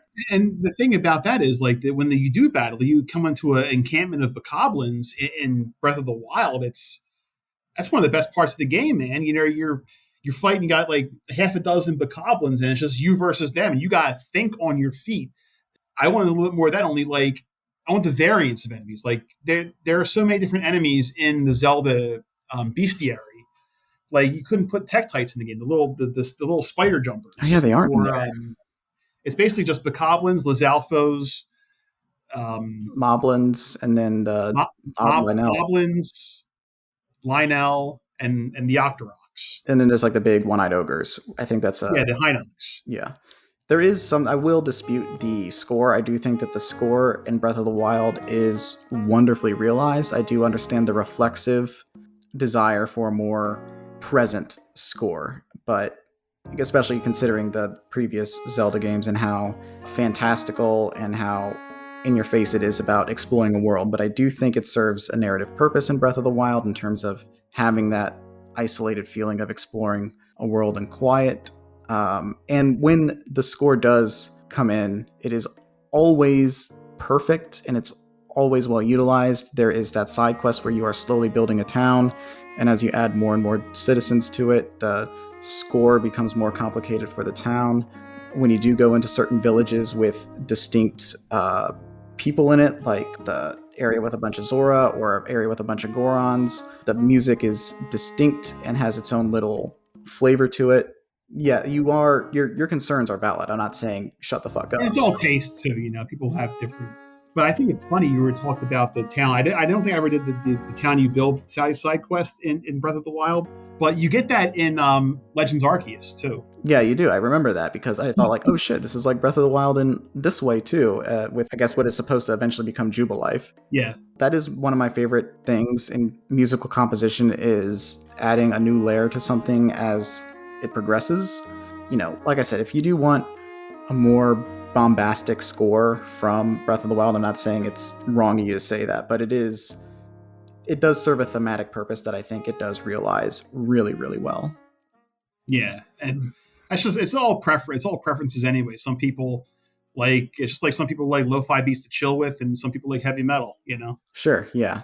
I'm more of the heavy metal guy, prog rock, and it's sort of like when I listen to stuff like the Koji Kondo soundtracks or Nobuo Uematsu doing his work for Final Fantasy series. I hear so much of the Baroque sort of complication that I see in prog rock. I kind of figure that Uematsu probably listened to a lot of Emerson, Lake and Palmer and Yes and maybe Iron Maiden and Metallica before he became a video game composer. And he wears that on his sleeve, and I appreciate that about him because I think that's sort of a great thing to have in a video game. Video game music is so important, and no matter what you like about it, it's an important part. If you like the lo-fi beats to chill and the subtle stuff, you're going to find that the games that do that well speak to you a whole lot. That's another reason why the Zelda series is always hit, because all these games, Zelda 1 has the iconic overture theme. Zelda 2, amazing score in that game. The Zelda 2 score is timeless. It still hits today. Link to the Past is great. Ocarina of Time, one of the best scores ever. Majora's Mask sort of borrows off from the Ocarina of Time, but has its own sort of quirks to it. Wind Waker, the sailing theme in Wind Waker is just so pristine and perfect. To sort of go back to the initial question that brought all this out, how else has that relationship with the game informed your taste in music? Whether you hear something like that because I like this because it sounds like Zelda, or I like this movie because it looks like Zelda, or I like this book because it reads similar to Zelda. Oh, yeah. I think the Star Wars aesthetic in a futuristic sci-fi, and that's one thing that I always like. And to be more specific, sort of that retro future from the original trilogy, and really it's probably the circling back on the Ouroboros because George Lucas probably read Dune cover to cover. Yeah. The Villeneuve's Dune movie sort of evoked the way Villeneuve made it, and it was intentional because what the hell was his name? Frank Herbert. The way he wrote the Dune universe was very retro future in that all the technological advances that humanity had made in his universe were controlled by humans. There's a retro future element to that franchise, altogether. So I think the way Villeneuve put it on the screen was very evocative of the original trilogy in Star Wars, even down to Arrakis being a desert planet. It's like Tatooine. And again, probably kind of sucks saying it that way that, Villeneuve was informed by Lucas a little bit because Lucas was definitely informed by Frank Herbert. Tatooine being a desert planet, I'm not saying he cribbed it, but it's, that the desert planet archetype may have been in his head already. Right. I mean, it's a matter of everything is a little bit of everything, and things can inform one another, and then it informs back into it. Another example of Herbert to Lucas to New Dune is Avatar: The Last Airbender and its relationship with Star Wars, where Dave Filoni works on the first season of Avatar: The Last Airbender. He goes on to do work for Lucasfilm through Star Wars: The Clone Wars, and he takes a lot of the lessons that he learns working on Avatar with him to Star Wars, especially as you get deeper into Rebels and it gets a lot more spiritual and philosophical. Now, the thing is, Avatar: The Last Airbender is very consciously influenced by Star Wars in terms of its structure, in terms of its themes, in terms of the stakes. It is all evocative of Star Wars, but put into a fantasy environment with a lot of Eastern influences rather than taking place in space. So Yeah. it's Star Wars into Avatar and then Avatar into Star Wars. So it is inputs and outputs going back into each other to create what we like about Star Wars now. So I mean it's not wrong for you to say that necessarily, but I do love your comparison from Zelda to Star Wars because I'm only now seeing why me liking both of those makes sense, where both of them have that kind of end of the world vibe to them, just like the death of technology and everything sort of being a little dirty, a little rotten, and a little stagnated. So, I mean, that's a good pull. The one of the themes in Zelda, is what's the timeline between Skyward Sword and Breath of the Wild? How many years pass? What's the spread? The first calamity happened 10,000 years ago, before the Calamity Ganon's return and the events of, I guess, Hyrule Warriors Age of Calamity, but the era where of the divine beasts and the four champions and before Link falls in battle. So we're talking about a timeline of at least 10,000 years. Yeah. Hyrule has not technologically advanced at all. They're still living in a feudal community, no electronics, presumably no indoor plumbing. And there's a period of stagnancy, but why the period of stagnancy? Because of constant war and upheaval, Mm-hmm. because of one presence, and it's not a one-to-one comparison, but colonizing an entire galaxy, right, is a scientific feat. But why hasn't the universe shrunk any in Star Wars? Why isn't it like in Dune, where like apparently humanity has colonized the entire known universe?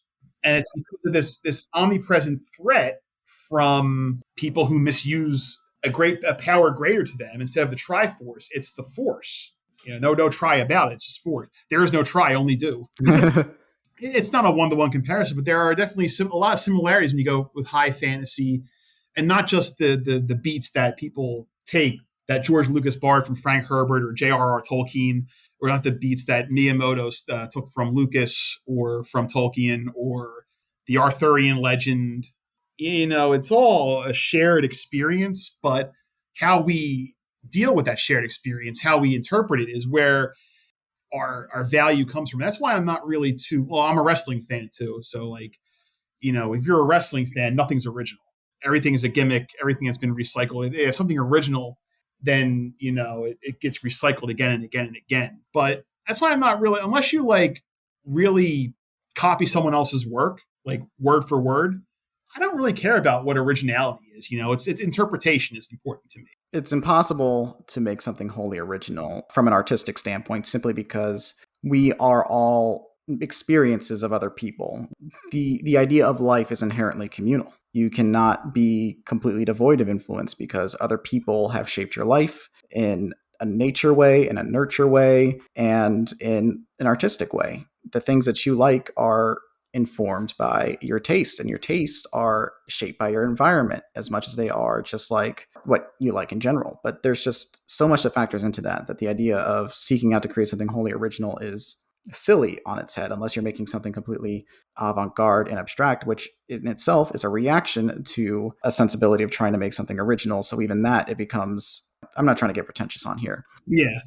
It is always interesting to see how things consciously and unconsciously connect. And I guess the idea of that is, as long as you aren't trying to say when you're making something like this isn't like anything else you've ever seen, as long as you aren't setting that expectation, I don't see a problem with directly lifting stuff. I mean, I love Kojima, and that's a guy who's very much like, my main character is Kurt Russell, and this sequence is like The Rock, and this sequence is like The Fugitive. And it's like, hell yeah, dude, go on, go off. I love how you're interpolating this. It's, yeah, he's like a DJ. It's great.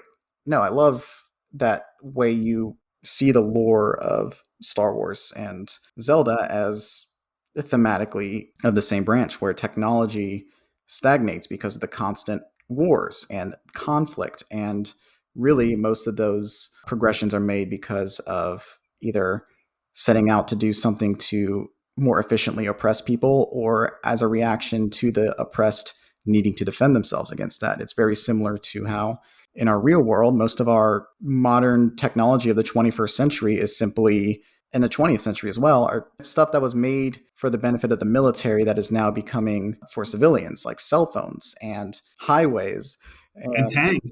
yeah, I mean, video games themselves, they're very primitive ways of testing the launching of missiles, and now they are, a consumer product, and they are a form of art. And it all started because they just needed to run visual simulations of, killing people. It's weird to think about and upsetting, but also a reality that is reflected in art.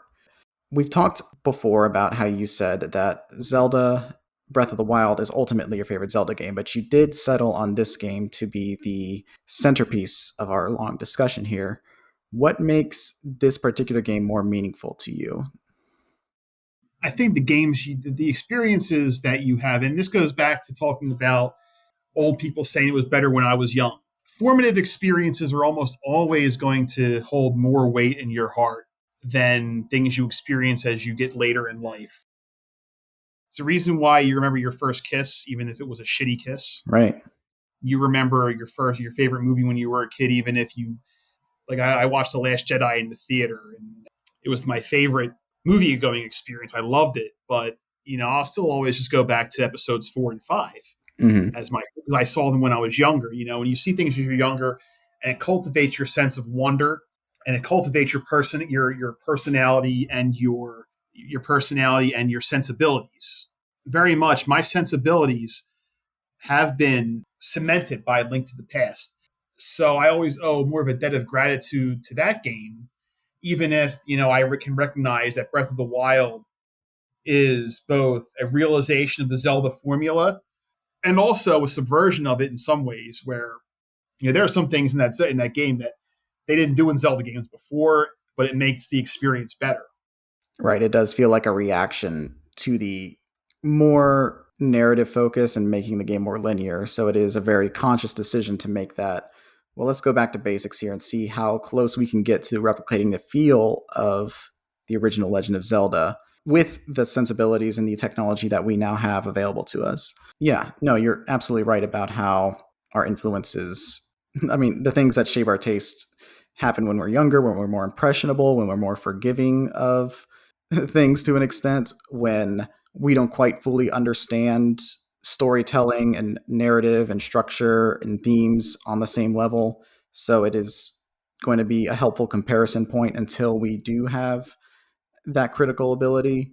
We carry that with us. It's why Star Wars remains with both of us through multiple decades. So, And it's why, I mean, I don't know about you, but it's why I can be a prequel apologist, even though I recognize that at least episodes 1 and 2 are shitty movies, and episode 3 may be a shitty movie. But I enjoy both. I enjoy all three of those movies a whole hell of a lot because they're Star Wars movies, and you say, well, yeah, episode 1's a shitty movie, but for a Star Wars movie, it's good as hell. yeah, it's I keep going back and forth on the prequels. Obviously, I was a defender of them well into my teens. I become an adult. You watch the red letter media videos, and you do see the foundational problems with it and why they end up the way that they do. And you walk away with that. And they're good points and they're entertaining videos, but you do have to come back and then look at how Star Wars has been made since then, how the Disney machine has sucked a lot of creativity out of the blockbusters in general. And then you sort of have to adopt a stance of, well, at least it was auteur driven. Or in another case where it's like it's nostalgic and there's just a lot of funny memes and there's a lot of meme potential to it. And that's why I'll defend the prequels. Or there's a lot of reasons. There's just like something uniquely weird about them. And it's someone who is genuinely trying to do something and no one around him is telling him you can't do that because he's just like, fucking watch me. I guess I'm landing on like, yeah, the prequels are what they are.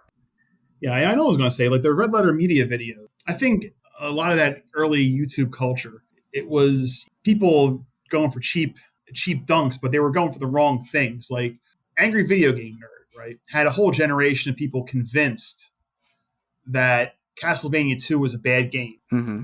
And the reason why he did it was because of the script prompts on the screen. Like you couldn't skip past the "It's a horrible night for a curse," but like if you press the A button too quickly, you would miss the book that would give you a hint in the game. But totally ignoring the fact that it was Castlevania 2. It's an NES game. Like we don't love Legend of Zelda because the old man behind the waterfall made sense, right? Yeah. Just like those hints were mostly useless. And if you wanted to advance it in a way, you either asked your friend or you like had a video game magazine or a game guide. And it was like a lot of us really did fine on Castlevania 2 without having to see a single word what was in those hint books that were found in the blocks. So they warped people's perception. A whole generation, the red letter media, Angry Video Game Nerd, Nostalgia Critic, people going back and just doing vitriolic hate videos about this stuff. And it was for like the most nitpicky of reasons. You see every once in a while, people say, oh, they could have got the Eagles to save them from Mount Doom in Lord of the Rings. It's like, okay, so what you're saying is you didn't want to watch a story about militarism and totalitarianism and brotherhood and friendship. You just wanted a quick fix. You don't know how to watch movies. I mean, everything falls apart. You become Neil deGrasse Tyson on Twitter, where he's just like, eclipses aren't that special. And it's like, aren't you accused of being a sex pest? Get the fuck out of here, man. And then it's just like, if you don't like something, that's one thing. But if you are deliberately putting up barriers to not like something, there becomes a point where that is your fault. Criticism as entertainment is a can of worms because let me say this. Doug Walker is his own beast. The Angry Video Game Nerd was a character. He was a caricature of a certain type of archetype. People bought into all of the criticisms as sincerely put out. As the AVGN character evolved, a lot of this becomes murkier territory as he bears more responsibilities as an entertainer. Doug Walker was never a particularly incisive person, whereas the Angry Video Game Nerd, he is a filmmaker. He is an entertainer, and he was just trying to make something for entertainment value. Doug Walker seemed to be chasing a high off of that and didn't really have, number one, the writing ability or the filmmaking ability to make an entertaining video. So he has to rely more on the actual persona of a critic. And with that, he bears a lot more of the brunt of the blame for, number one, subsequent imitators, and number two, just laziness as a virtue for these people. It's easier to just nitpick and bemoan something and screech at it than it is to engage with it critically. Whereas the AVGN never really set that expectation, but the critic, he had the airs of like, on some level, I personally believe these things, especially as that arc goes along for him. It's hard to like hide behind the character. And then there's just like CinemaSins, who isn't really a persona and is just like the most mainline version of that kind of critique presented in the laziest way possible. I mean, sorry for going off on a long tangent off that point, but I thought your podcast. And also, you have to realize that it doesn't have to be perfect to be enjoyable. No, and I mean, I'm probably one to talk about criticism as entertainment because I have a 55-minute video about the recent Netflix Cowboy Bebop.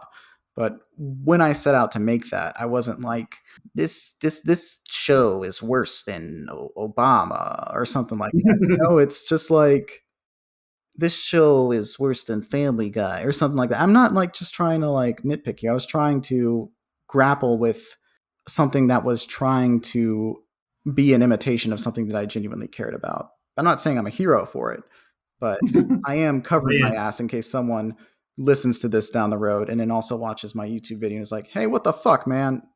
But going off that point where, it is foundational and historical, you take a lot of stock in it in terms of like where you were in your life when this came out and how you were younger. This is still like one of your favorite games ever. And I want to know, in terms of how that relates to other video games and how you think that relates to the Zelda series specifically, is there anything in particular that this game does better than other Zelda games? I think it does the alternate world thing the best. The games where where that alternate world thing was minor, like Majora's Mask. Like you're in Hyrule for all of like 30 seconds before you fall down the literal rabbit hole in the Termina. And depending on what theories you read, either you die or you go into an alternate universe. Wind Waker, the ocean's the world. You only go into Hyrule Castle on the bottom at the end of the game. Right. Whereas Link to the Past, very much a back and forth thing. And, Skyward Sword, my big critique about that game was sort of like the recursion of having to go up and down all the time. Like the ultimate take on the alternate world is that game. I think combat-wise, I love the 3D Zelda games, but I think combat-wise, that 2D combat works the best, and they have the best sort of range of weapons. Mhm. But the only thing that I think another game does better is Link's Awakening, where you can unequip your sword. You can have a bow and arrow and bombs in the same working inventory on screen. Mm-hmm. You could, if you press the buttons at the same time on Link's Awakening, you could shoot a bomb arrow. But like the combat system, I think was the pinnacle. I think most of the other stuff that I think it does better is just sort of instill that grandeur. I think you can only really feel wowed once in your life in certain situations, and everything else is just chasing a dragon, no matter how technically better it is. Right. And Link to the Past was the thing that made me say wow for the first time. And no other game in that series has been able to do that. That's something that's significant. I mean, I think you're right about the parallel world thing in terms of its execution. So in the, use a Skyward Sword example, but also in Ocarina of Time, you have to go back to a central point and then switch out your sword to go back in time. It's cumbersome. It takes a lot of time. In A Link to the Past, it's pretty instantaneous because you have the magic mirror. The magic mirror takes you from the dark world into the light world. And also the sound effect. So I love the sound effect. The sound effect's great. It's one, instantaneous. The sound is really cool. And also how you have to make deliberate choices as to where you end up in the light world from the dark world makes it very interesting in terms of how to navigate both overworlds, because you have to take both into account where you switch back and forth. So there is the instantaneous part of it, but there is also, like, you can argue that it is cumbersome that you have to find a portal to get into the dark world sometimes. But with that, I do have to argue that it is a creative decision that forces you to use switching between these things as a puzzle in a faster way than you can in Ocarina of Time. I'm thinking specifically of the Spirit Temple, where you have to go back in time to solve a portion of the temple and then do the rest of it as an adult Link. I think that A Link to the Past probably is, like you said, the best and most simple way of dealing with parallel worlds. And to that point, the thing I like most about Zelda A Link to the Past specifically is how well paced it is. It is lean and reasonably accessible without needing a guide or manual to navigate through it. You can play the game pretty quickly relative to the subsequent Zelda games, and there isn't a lot of story to hold you back from just, whacking things with a sword and solving a puzzle. I had a good buddy in college, and there were weekends where we'd hang out nonstop for 2 days straight and power our way through a game. And A Link to the Past or Super Mario World and Mario 3, those would be the type of games we could knock out easily in a couple of days because it's not a super long game. In this instance, I had to replay. I didn't have to replay it, but I wanted to replay A Link to the Past in preparation for this episode. So I played it. I played almost all of it in just the 2 days leading up to this. The last time I played through Link to the Past, I was smoking a pork shoulder. Mm-hmm. So I was just, you don't have to do anything to smoke a pork shoulder, but, monitor the temperature a little bit. I put the shoulder in the smoker, went in, turned the game on. I was done within the 8 hours it took for the thing to cook and then rest and then be shredded. It's not too long, and it is just a pure distillation of the Zelda experience. So if you're someone who's never played the Zelda series before, this would probably be the first game you should play because it is a great on-ramp. It gives you the tropes, it establishes everything, and it's pretty quick to play through overall. You don't have to sink a lot of time into this the way you would for Ocarina or Twilight Princess. Yeah, the time it takes you to get out of Kokiri Forest in Ocarina of Time, you get to the Dark World in Link to the Past. So yeah, and that your mileage may vary on whether that's a good thing or a bad thing, but That's certainly the reason why you should play Link to the Past first if you're trying to get into Zelda. It's a great impression of the series overall. And if you are someone who has a difficulty playing 30-year-old games, I get it. This game has aged better than a lot of 30-year-old games that have, or even 10-year-old games in some instances. But it is on the more challenging side of things. It does give you a good challenge that a lot of Zelda games might not. But there are ways of mitigating that challenge. There's the Cane of Burna and the Magic Cape that are optional items that you can find. And if you don't know how to find them, there's no shame in using a guide. Let's not pretend that you're a loser for using a guide. This is how people beat Zelda games before there was internet. But Oh yeah, if you find these magic intensive items, they can make you invincible for a period of time while you get your way through a tough combat situation. And they will significantly reduce the time you would be spending backtracking through the beginning of a dungeon after a boss kills you, because there are some pretty annoying death sequences if you don't have save states or something like that going for you in the more modern re-releases of this game.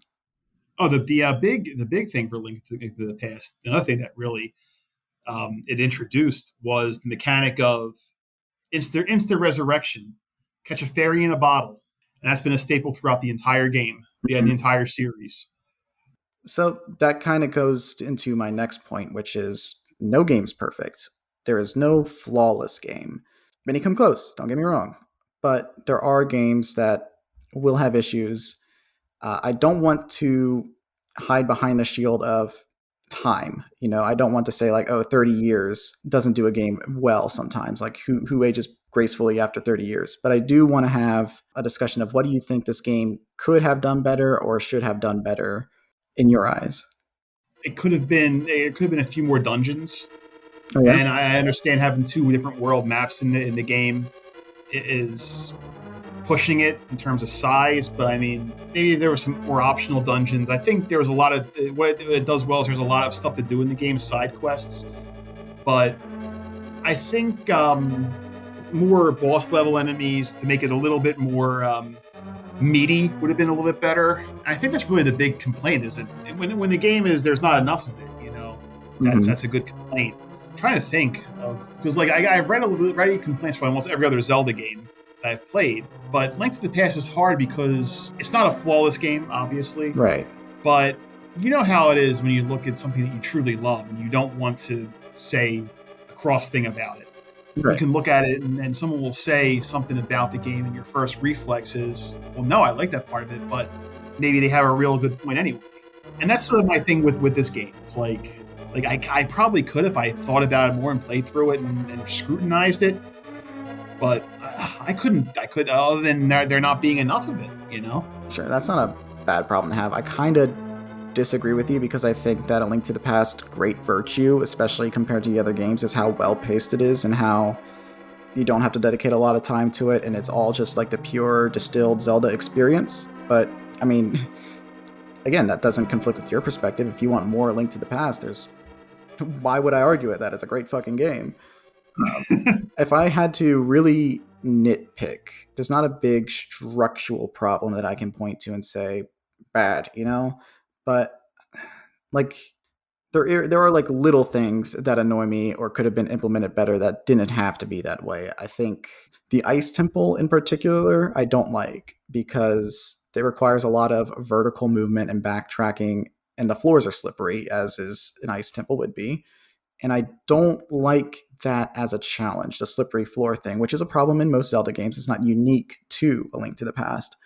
But the idea that your movement is not reliable, it doesn't really teach you anything about the game that a lot of the other mechanics of A Link to the Past does, like how you need to pick up a bush to find the secret entrance to Hyrule Castle in the beginning of the game. That's the game teaching you to look under bushes as a habit to find secret entrances. But you don't meaningfully extract anything from, the floors are slippery, what the fuck? And that's just kind of that's not really a challenge. It's just kind of like an annoying thing you're throwing in there. So those little things like that are kind of my beef with it. But I also understand that there isn't a single Zelda game that doesn't have a slippery floor at some point. Yeah. No, I think I agree with that now that I think about it. Is I don't sort of blocked out that the Ice Temple. I don't think it's nearly as bad as the Water Temple in Ocarina of Time. So I think the Water Temple and Ocarina of Time's real big problem is, again, this pause menus, because it's a lot less annoying in the 3DS version to go between screens to switch out items and play songs and have the right items equipped, whatever. Yeah, I think the switch out is like kind of a minor problem. It's the fact that if you miss something, you have to start all the way over again, going to the bottom of the temple to switch the water levels, and it's just like, I hate having to maneuver through the water in this temple, and Yeah, it's that is also a fair point. The idea that you have to go to certain spots to change the water level in a place with a lot of verticality. and you could argue that the Great Bay Temple has a similar problem in Majora's Mask, but I think it's a lot easier to navigate than the Water Temple. I But think the minute to minute enjoyment of the Water Temple in the Great Bay is better. I think that, number one, the visual design of everything, how it is kind of like an almost steampunky, pseudo futuristic.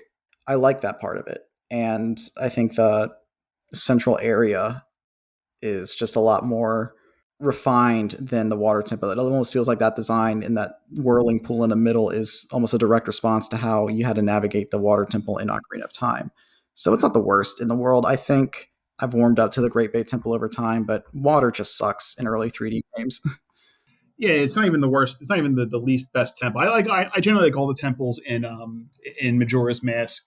My big annoyance is the Snow Point Temple because the Goron Link is hard to control when he's got to jump across the ramps. He's got to roll jump, Mhm. but also like the Goron mask is such a fun tool when you're battling Goat Yeah. at the end. Whereas like the fish Georg, Yeah. like he's such an annoying boss. Is the only boss I really had problems with when I replayed Majora's Mask. Fucking George, man. He, there. Which version of Majora's Mask did you play? Uh, N64 on the Switch. Was it the first time you've ever played the game, or is this a replay? I didn't quite. No, replay, but it's been a long time. Okay, yeah. So if they re-release Wind Waker, it won't be the first time I played it, but I haven't played it. Oh my god, in like 20 years. Shit, yeah. It's been almost 20 years since it was released, because like 2003. Yeah, No, yeah, there is a lot of, I mean, not debate, but there are problems that the Nintendo 3DS version of Majora's Mask set to fix in terms of quality of life. But then there's things that they changed that didn't need to be changed, like giving a glowing weak spot to all of the bosses, or changing the structure of just how they changed the George fight and the Twin Mold fight. Make a worse experience. So it unfortunately makes what could have been a game I kind of only want it to be a straight remake with some quality of life improvements, because Majora's Mask is my favorite game of all time. I've never mentioned that on the show yet, but here's the bombshell. My favorite game of all time is Majora's Mask. that's a great game to hold up. But unfortunately, the remake doesn't live up to the original because of just the changes that they make for worse. I think they tried to make it more guided, and I didn't appreciate that. Yeah, the sliders on guidance you have to as a game developer you need to be able to shift them around, shift it just right. You don't want to hold people's hand through it, but you don't want to recreate the Zelda 1 paradigm. But it is a good case study in doing too much to fix something that was close to perfect in my eyes. Yeah. We talked a little bit about it in terms of continuity, and we alluded to the elephant in the room with the Legend of Zelda games, the Zelda timeline. You played a lot of these games as they were coming out. You have been there since Zelda 1. What are your thoughts on the Zelda timeline? And when you were playing these early games prior to Ocarina of Time, were you even thinking about how these games connected to each other? Because I was always a hyperactive, a kid with a hyperactive brain, yes, I was. I was sort of wondering how they connected to each other. But the Zelda timeline is basically Nintendo's way of, sort of fitting these games that they intentionally didn't mean to fit Right. together. Honestly, it's hilarious to me. I mean, I look at it from a detached point of view where I don't really give a crap about how things fit with each other. I also think it's hilarious that all roads lead to Breath of the Wild. Like it's like no matter what you do, destiny. You're getting there, and it's like it's their take on the multiverse, saying nothing you do matters.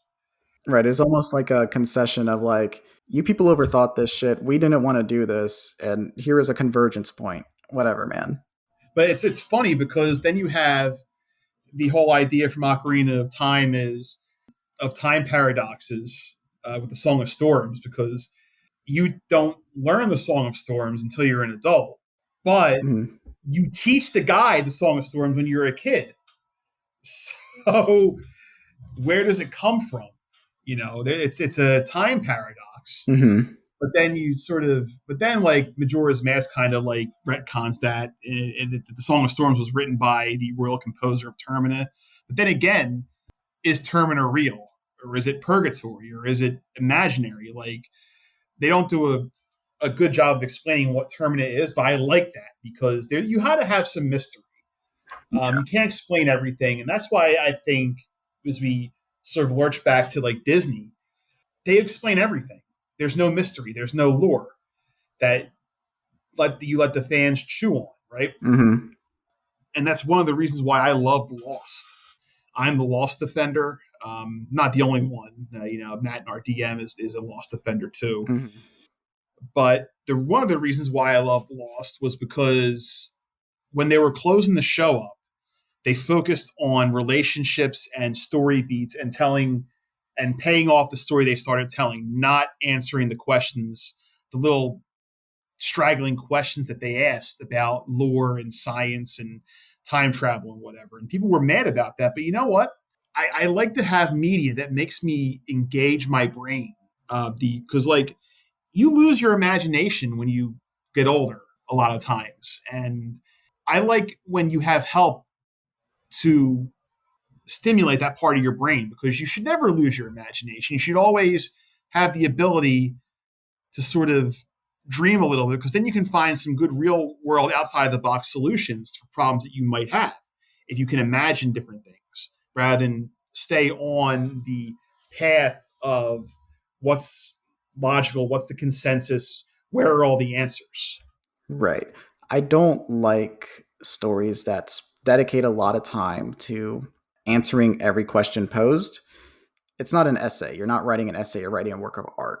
If you ask a question in an essay, it is your responsibility as a writer to arrive at a conclusion, or or at least offer an interpretation of an answer, something. But you can't just pose a question and leave it alone. That's extraneous. But if you are writing a story, you are the master of your reality at that point. You seeking out to answer all the questions posed is a thing you can do, but I don't see a problem in not answering everything. I think those kinds of stories where it's just like a guy in over his head who wouldn't even begin to comprehend the scope of the shit that he has gotten himself into, I think those kinds of stories are just more inherently compelling than like, hello, audience who is behind the person who is the main character. Here is why this happened. I don't need that all the time. I think it's nice to speculate on it. And I think there are instances of it where people do a good job of keeping things ambiguous. And there are certainly bad jobs of keeping something ambiguous. And there are good jobs of resolving most plot threads. And then there are bad jobs where people tie everything up. And I guess the root of my criticism with all this stuff and what I'm getting at with my talking about all this is I don't like the influence that fans have over the media that they consume. It is an unprecedented problem that we're facing in the age of the internet, where everyone can see everything all the time. I feel like the timeline, the official timeline that they gave us, was kind of like a here, damn, sort of thing, more than it was like something that they have been consciously building towards since the introduction of time paradoxes in Ocarina of Time. I think it was just kind of like the early internet, and then people influenced by that early internet culture speculating on something and it escalating to the point where it's like, we need answers, Nintendo, whereas they were pretty content making it a myth and being like, these are sort of alternate versions of the same story, with some stories having a little sequel to it and others not being connected. I lived a good chunk of my life pre-canon timeline, and like obviously I fed into it a little bit. I had my ideas of like, well, obviously Wind Waker is the adult timeline because of the text in the story saying so, and then Twilight Princess is clearly the child timeline because there is a character in here who is literally Link from Ocarina of Time. They're referencing things, but they aren't overt connections that would impact your enjoyment of any game. It's not trying to be that. It's little bits of lore, little bits of fan service. It's not meant to be the timeline isn't meant to be the story. It's cool, it's there if you want it, the timeline stuff. I'm not going to say you're a stupid person for caring about this stuff. I mean, like, speculation is what feeds conversation and keeps, certain properties alive. I think that the timeline stuff adds to Ganondorf's character in the Wind Waker specifically as a character with going crazy that he keeps failing over and over again and wanting to get back the dead world that's been left behind. But broadly, I think that the concrete existing timeline is just a bone that was thrown to the fans more than it is something that has been meticulously and consciously crafted over 4 decades. I think it's a symptom of the fans wanting this series to have deeper stories and more lore, whether they know it or not. But I don't think that that is the long-term solution to that problem, because eventually you are making too many concessions rather than like making something more interesting. Yeah. But I think they're consciously building a sort of lore, starting with Skyward Sword, because there's Breath of the Wild 2 is going to be tied to not only Breath of the Wild but Skyward Sword. And I think if you just take out every other game except for Skyward Sword, Ocarina of Time, Breath of the Wild, and then Breath of the Wild 2, you're going to have like a quadrilogy of stories will tie together a single narrative. I could be wrong, though. I don't know. But I think that was their decision to tie it all together. But then again, you're still going to have people who are going to ask, where does Legend of Zelda fit in? Where does Twilight Princess fit in, and what have you? And I don't think that's ever going to go away. And I think what should go away is catering to them. And I agree with you on that. I think the difference between art and content is content. The main difference is content is, you're filling quotas. You're trying to please people. Art is someone telling a story and creating something that satisfies them first. And if it satisfies someone else, God bless you. It's so funny that the big corporations are the ones more susceptible to this. Instead, the people, they're the ones who really shouldn't care. They're making money, and they're going to make money no matter what. Mm-hmm. Whereas, the auteurs, you would think that in a capitalist society where they have to fight and scrape for every penny, that they would be the ones trying to get the pulse, but they're not. I don't think, if that happened, Jim Jarmusch would be known by more people for being around for 40 years. And he's made a career out of doing his own thing. And, he won an audience that will support him and make him able to support this weirdo habit that he turned into a career. And that, to me, is a bigger success story than any director, than like these guys who started out as auteurs and then sort of got studio money to do big and be rich. To me, someone like Jim Jarmusch is an entertainment success story. So, there's an entertainment success story there, but I also want to like shout out some of the auteurs who are around and who are well known in the industry and still haven't actually made it. Specifically, Kelly Reichardt, who is a wonderful, wonderful director who makes very small stories about reality and the lives we live in. But despite making these critically acclaimed movies, she is not part of the corporate machine and won't say yes to just about anything. And she suffers for it because she doesn't qualify for health insurance in the industry for that reason. I don't know the exact details of it, but I read this the other day and I was horrified by that because you work. That person works. They make movies actively and they don't have security in their job. And I'm not saying that you have to work to earn security, but people who are working aren't even earning security. So what's the point in working? Yeah. So it's just bullshit. It's all bullshit. But we have to vote, Keifer. We have to vote. Yeah, can I vote specifically to give that woman health insurance? Can I put a vote on that? Because I'd vote for that. I'll vote for Kathy. Is it Kathy or Kelly Reichardt? Kelly Reichardt. I'll vote for Kelly Reichardt to get health insurance over Joe Biden and Donald Trump for president. Sure, everyone should have health care. Human beings can theoretically survive without work, without doing what the work we have now, without money, The only thing they'd have to do was, eat and then find a way to get that food and have water and have a way to get that water. It's everything else is just everything else. All it is just apparatus we've built up under the name of civilization. But if that apparatus is going to be denying people their basic rights to survival, how good is that apparatus? But I'm going to stop there before I get put on a watch list. Sure, I get it. It's just like there is an entire school of thought that dominates politics that makes the idea of survival into a luxury. It's just like the idea of survival being a luxury is just so corrupt. What is the point of these systems if they are not creating a safety net? What is the point of civilization if it is not there to help other people? And that's why the libertarian got mine, fuck you mindset is never going to work. Because as long as you depend on other people to keep you alive in terms of commerce, you are going to rely on other people to survive, period. You are going to rely on other people's labor. You are going to rely on other people's resources. They want to create as much division and boundaries as possible, make people apprehensive towards each other, keep people from collectivizing.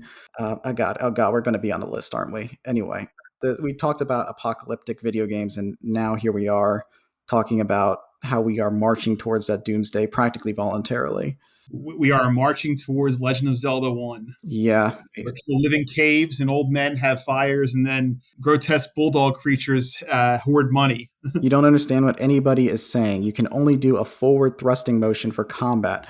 You don't know where to go for anything. And candles only work once per screen. Exactly, yeah. The dongos dislike smoke, though. We know that. The dongo did it.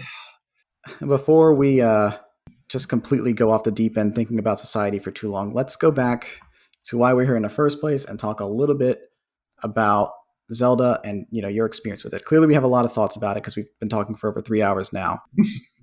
Let's bring it all back here.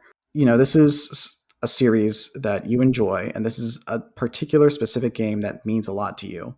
To help people understand your taste a bit more, or for people who like The Legend of Zelda: A Link to the Past, what would you recommend to these people to enjoy, whether it is another video game or a book, a movie, etc.? I think in terms of video games, there are very few games that are like the Legend of Zelda series. And the closest ones are like JRPGs that you don't really control the actions of your guys. But I think for a video game that I would get the same sort of satisfaction out of, Hollow Knight, we talked about that, is one where you control the action of your guy. It's very moody, dark, atmospheric, but the story is incredible. And it's a great subversion of light versus dark. And it's got the sword play, and it's very reminiscent of Zelda 2 in terms of the sword play, and reminiscent of Castlevania and Metroid in terms of the screen. And for a JRPG, I would say Chrono Trigger. Chrono Trigger is an amazing game that you can't play on the Switch right now, but you can still play it if you have copies of it on your Wii or whatever. It's a story about voiceless protagonist and his two female friends, the inventor Luca and the tomboy, I forget what her name was. And you accidentally get sucked into a quest where you must prevent the apocalypse from happening. It's a moral about imperialism. It's a moral about environmentalism. It's a morality play about the choices we make over time and what they mean for us. In terms of movies and visual media, I will go to bat for both Avatar: The Last Airbender and the sequel series, The Legend of Korra. Yep. Both of which tap into JRPG ethos with the party sizes, but also deal with the same sort of themes as Zelda of, good versus evil and what happens when you want too much power. How do you fight for balance? Although it's not a one-to-one comparison, but the themes are very similar. Sure. Avatar is more innocent, has more of an innocent protagonist, and Korra is a little more mature just because you're dealing with a teenage girl who's hormonal, and she's struggling with her place in the world, not just, because her body's changing, although, she is discovering things about herself. throughout the whole series, but she's struggling with her ability with the and you see the systemic breakdown of a teenage girl by the world, and she has to rebuild herself over 4 seasons of just getting drop kicked nonstop. And it has a happy ending, so it shows the determination and the indomitable spirit of a teenage girl who can be the most vulnerable person in the world. Right. But it's the same sort of mysticism and funny creatures and magic, and it's wonderful. It's almost as good as the series before, Avatar. All right. Anything else you want to recommend? I recommend, and we're going off what's off Zelda vibes, unless you find a hot sauce that is made from ingredients you find laying on the ground in Breath of the Wild. Melinda's hot sauce. I'm not being paid for this, but they have some good hot sauces, spicy and tasty. I recommend following the Zelda Gifts account on Twitter. Not only do they post a lot of really good Zelda memes, they also retweet a deals account where you can get some cool stuff if buying stuff online is your bag. I got a cheese grater that looks like the Master Sword, and I ordered a pot holder set with the 4 champions from Breath of the Wild on it. And I also recommend following Keifer on Twitter. Oh, hey, He's very thoughtful. That's very sweet. But I do have a couple recommendations of my own. But I did want to say, Tom, firstly, terrific recommendations. You recommended one of my favorite shows of all time and one of my favorite video games of all time. So, yay. Chrono Trigger obviously has a lot of the same doomsday thoughts that we keep in our minds every day. And Avatar: The Last Airbender is probably like the most meaningful piece of media to me maybe ever. And Korra is also a very good continuation of that. And I enjoy it. As for my recommendations, we've talked a lot about movies today. I would recommend the film The Green Knight. It is the closest a movie has ever gotten to me personally for replicating the feeling that I get playing Zelda. Just a bunch of weird stuff happening in a fantasy setting. I always feel like I'm being a little reductive using my gamer brain to make connections to serious movies like this and the recent Robert Eggers movie, The Northman. But I think these connections are useful in onboarding people onto something out of their comfort zone. And The Green Knight's just this really weird, cerebral movie, and you don't quite fully understand what's happening, but it is playing out anyway, and it is a grand adventure in a very green, feudal land. So it is definitely worth watching if you like the vibe and aesthetics of Zelda.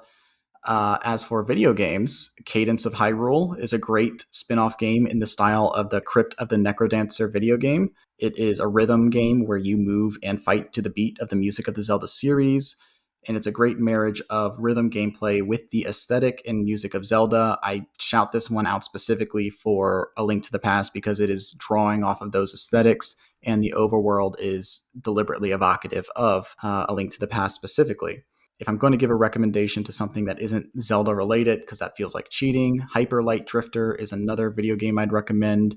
It's an indie title that, like A Link to the Past, is a top-down action-adventure game. Like the early Zelda games, it's light on narrative and spoken dialogue. It's deliberately evoking the vibe of the SNES-era 16-bit video games, but it looks incredible, and a lot is conveyed through the environments, even in that deliberately limited style. It's inspired by older Zelda games, but it is aesthetically distinct from that high fantasy look. Like you said earlier, it has like a retro futurism thing going on, laser swords and overgrowth over technology, but there's also sort of like that old world feel to everything at the same time. I believe that it's closer to the look of a Ghibli film like Nausicaa of the Valley of the Wind, which I'd also recommend if you like Zelda. Nausicaa specifically was a visual influence on the video game series Dark Souls, which brings me back to Dark Souls. I think it was a visual influence at least because there is an area in that first Dark Souls game, the Ash Lake, which looks very, very similar to the Poison Jungle in that film. So you can sort of look at it as one Miyazaki influencing another Miyazaki. There's a lot of Ghibli films I'd recommend if you like Zelda, actually. Castle in the Sky is terrific, and it looks like it's a huge inspiration for the upcoming Breath of the Wild sequel. That's the only speculation I could give you about that Breath of the Wild sequel, because I don't have any idea what's going on, and I don't want to make any grand sweeping assumptions about anything or set an expectation for anything else. But I think I can reliably say they watched a lot of Castle in the Sky for this one. And then Princess Mononoke is a darker, more violent fantasy film that will definitely give you Zelda vibes. I don't even have to qualify that. You'll get it basically immediately. You can't go wrong with any of those three movies. And that's it for recommendations from me. We are about to move on to the next segment, Tom, but do you have anything else you'd want to say or iterate on? No, just peace, love, and keep it a buck. Let's go to the next segment. So this is a segment called No Country for Old Games. So for those of you new to the show, or if you just haven't been paying attention, I don't judge, this is the part of the episode where we talk about video game preservation. It's an issue that is very important to me, as I consider video games to be an art form, and as works of art, efforts should be made to preserve these games and make them readily available to play so as many people can experience them as possible. So we're going to look at The Legend of Zelda, A Link to the Past, and rate its availability on a scale of A to ARG, and ARG is me being frustrated at how the game isn't readily available, and it is in no way me advocating for piracy. Before I get too deep into the discussion about game preservation and how readily available this game is to play in the grand scheme of things, I do have to ask you, Tom, when you get the urge to replay A Link to the Past, how do you play it? Very carefully. I play it on the Switch. I play whatever system is available to me. If you like the higher profile games, you're lucky because Nintendo will preserve those. They'll make you pay for it over and over again, but they preserve them. That's not the case for everybody. Some people are more hardcore gamers. We'll use Chrono Trigger as an example. You can't play Chrono Trigger on the Switch. You have to make sure you bought it on the Wii before the Wii shop got shut down, and hook your Wii up and play it. So I play it on the Switch, and I'm fortunate to be able to do that. Currently, The Legend of Zelda: A Link to the Past is available on the paid Nintendo Switch Online service. I have mixed feelings about this. On one hand, I think it's great how anybody who owns a Nintendo Switch can gain access to this monumental, foundational game as long as they have an internet connection and a subscription to their online service. Now, those conditions are my issue with it because I think locking legacy games behind a subscription service sucks. I understand it's not the most expensive service, but I don't see why they don't also sell these games individually on their digital storefront at a fixed rate. If you're only interested in a couple of SNES games, you shouldn't have to pay the recurring subscription fee. Now, as I alluded to with my discussion with TH, the version on the Switch has the rewind feature and save states that aren't in the original SNES version. Those are great quality of life additions to the SNES and NES games on the service that weren't part of the original release. But I have a lot of conflicted feelings about the way the Nintendo Switch Online service is implemented as a whole. I hate how primitive the actual internet service is. I hate how pathetic a lot of the game inclusions on the service are and how infrequently games are added to it. And I hate that the games are locked behind this service. I like the quality of life additions. I like that it makes older games easier and more accessible to newer gamers. I like that these games are at least available on the service officially. So I'm not going to give it an ARG because that would be disingenuous. Nintendo did make the game readily available on the Switch in at least one form that's reasonably accessible. But they can also do a lot better, so I'm not giving it an A either. I'll split this right down the middle. I hope this doesn't make me sound like a hater. I love Nintendo games. Zelda is my favorite video game series. A Zelda game is my favorite video game of all time. But I do believe that they can do much better than they currently are at a lot of things, and I don't think it's unreasonable to express that. So that concludes No Country for Old Games. Tom, thank you again for coming on to the show. You have been super awesome. This has been a really rich discussion. I'm sorry for keeping you too long. It's all right. I'm alone. I'm alone on a Saturday. It was a nice way to spend it. Like I said, I loved talking to you. Obviously, I hope the conversation wasn't too much of a bummer for you on an existential level, but it was a very productive one, and I enjoyed the conversation, and you're very easy and fun to talk to. So thank you for having me. Thank you. And stay cool. Don't go outside because you might throw up like I do. Yeah. Well, before you go, please shout yourself out again and tell people where to find you after the show. All right. So you can follow me on Twitter at T Holzerman. That's where I spend most of my time. You can follow me on Twitter. And if you are an attractive blonde woman between 35 and 50 with a mom bod, feel free to slide into my DMs. You can find me on Instagram, same name, T Holzerman. You can find me on my Substack, the newsletter, The Mental Health Break, which is tholzerman.substack.com. And you can find me on Facebook, but I'd rather you not. All right. So do not look him up on Facebook. Slide in his DMs. Follow him on Substack. Thank you so much again for coming on, Tom. I hope you get that, whatever a mom bod blonde woman is. I hope she finds you, and please enjoy the rest of your weekend. All right. Thank you. All right. Appreciate that. All right. You take care. Thank you again.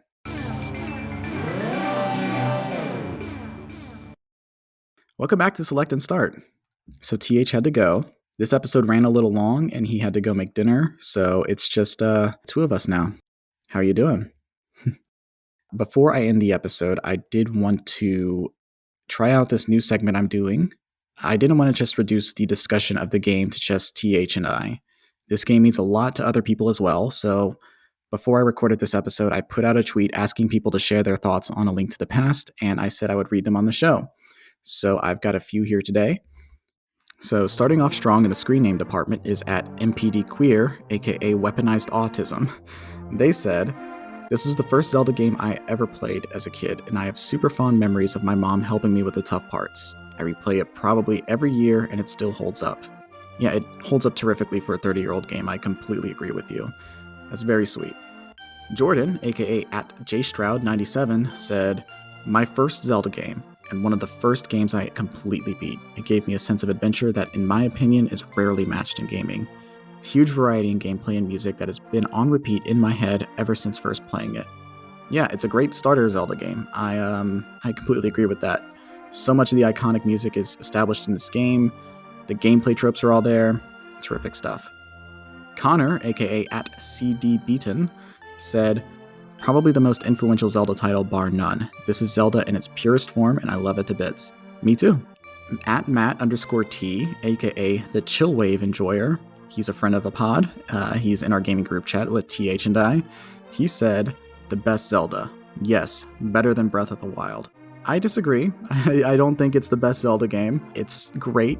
It's foundational. I think it's the first Zelda game anybody should play. I don't think it's better than Breath of the Wild. I at least prefer Majora's Mask and The Wind Waker to it.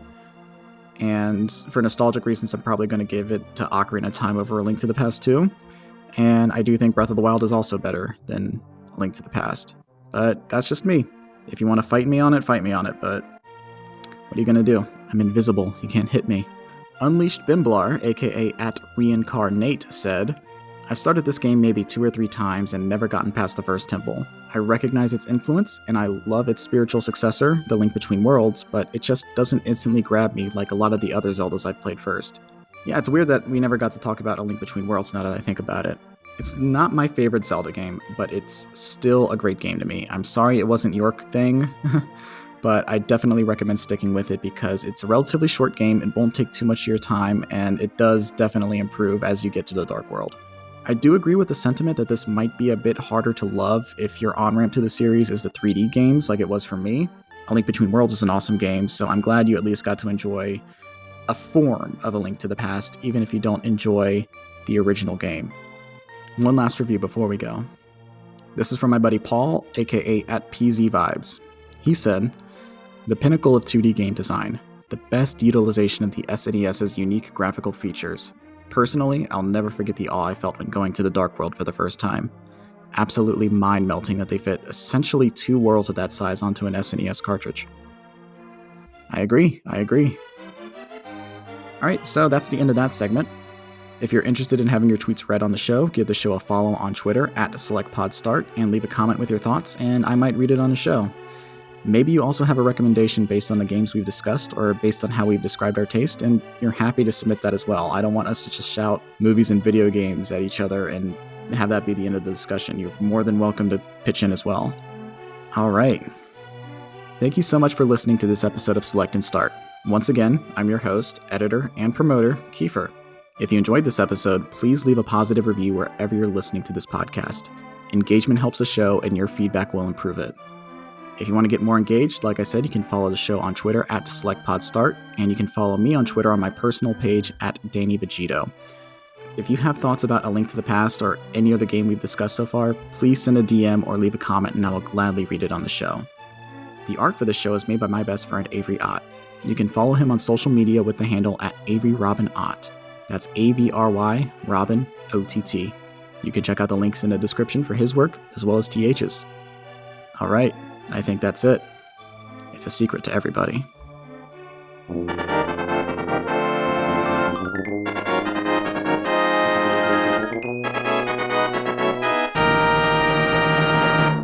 Don't fuck with the cucks, man.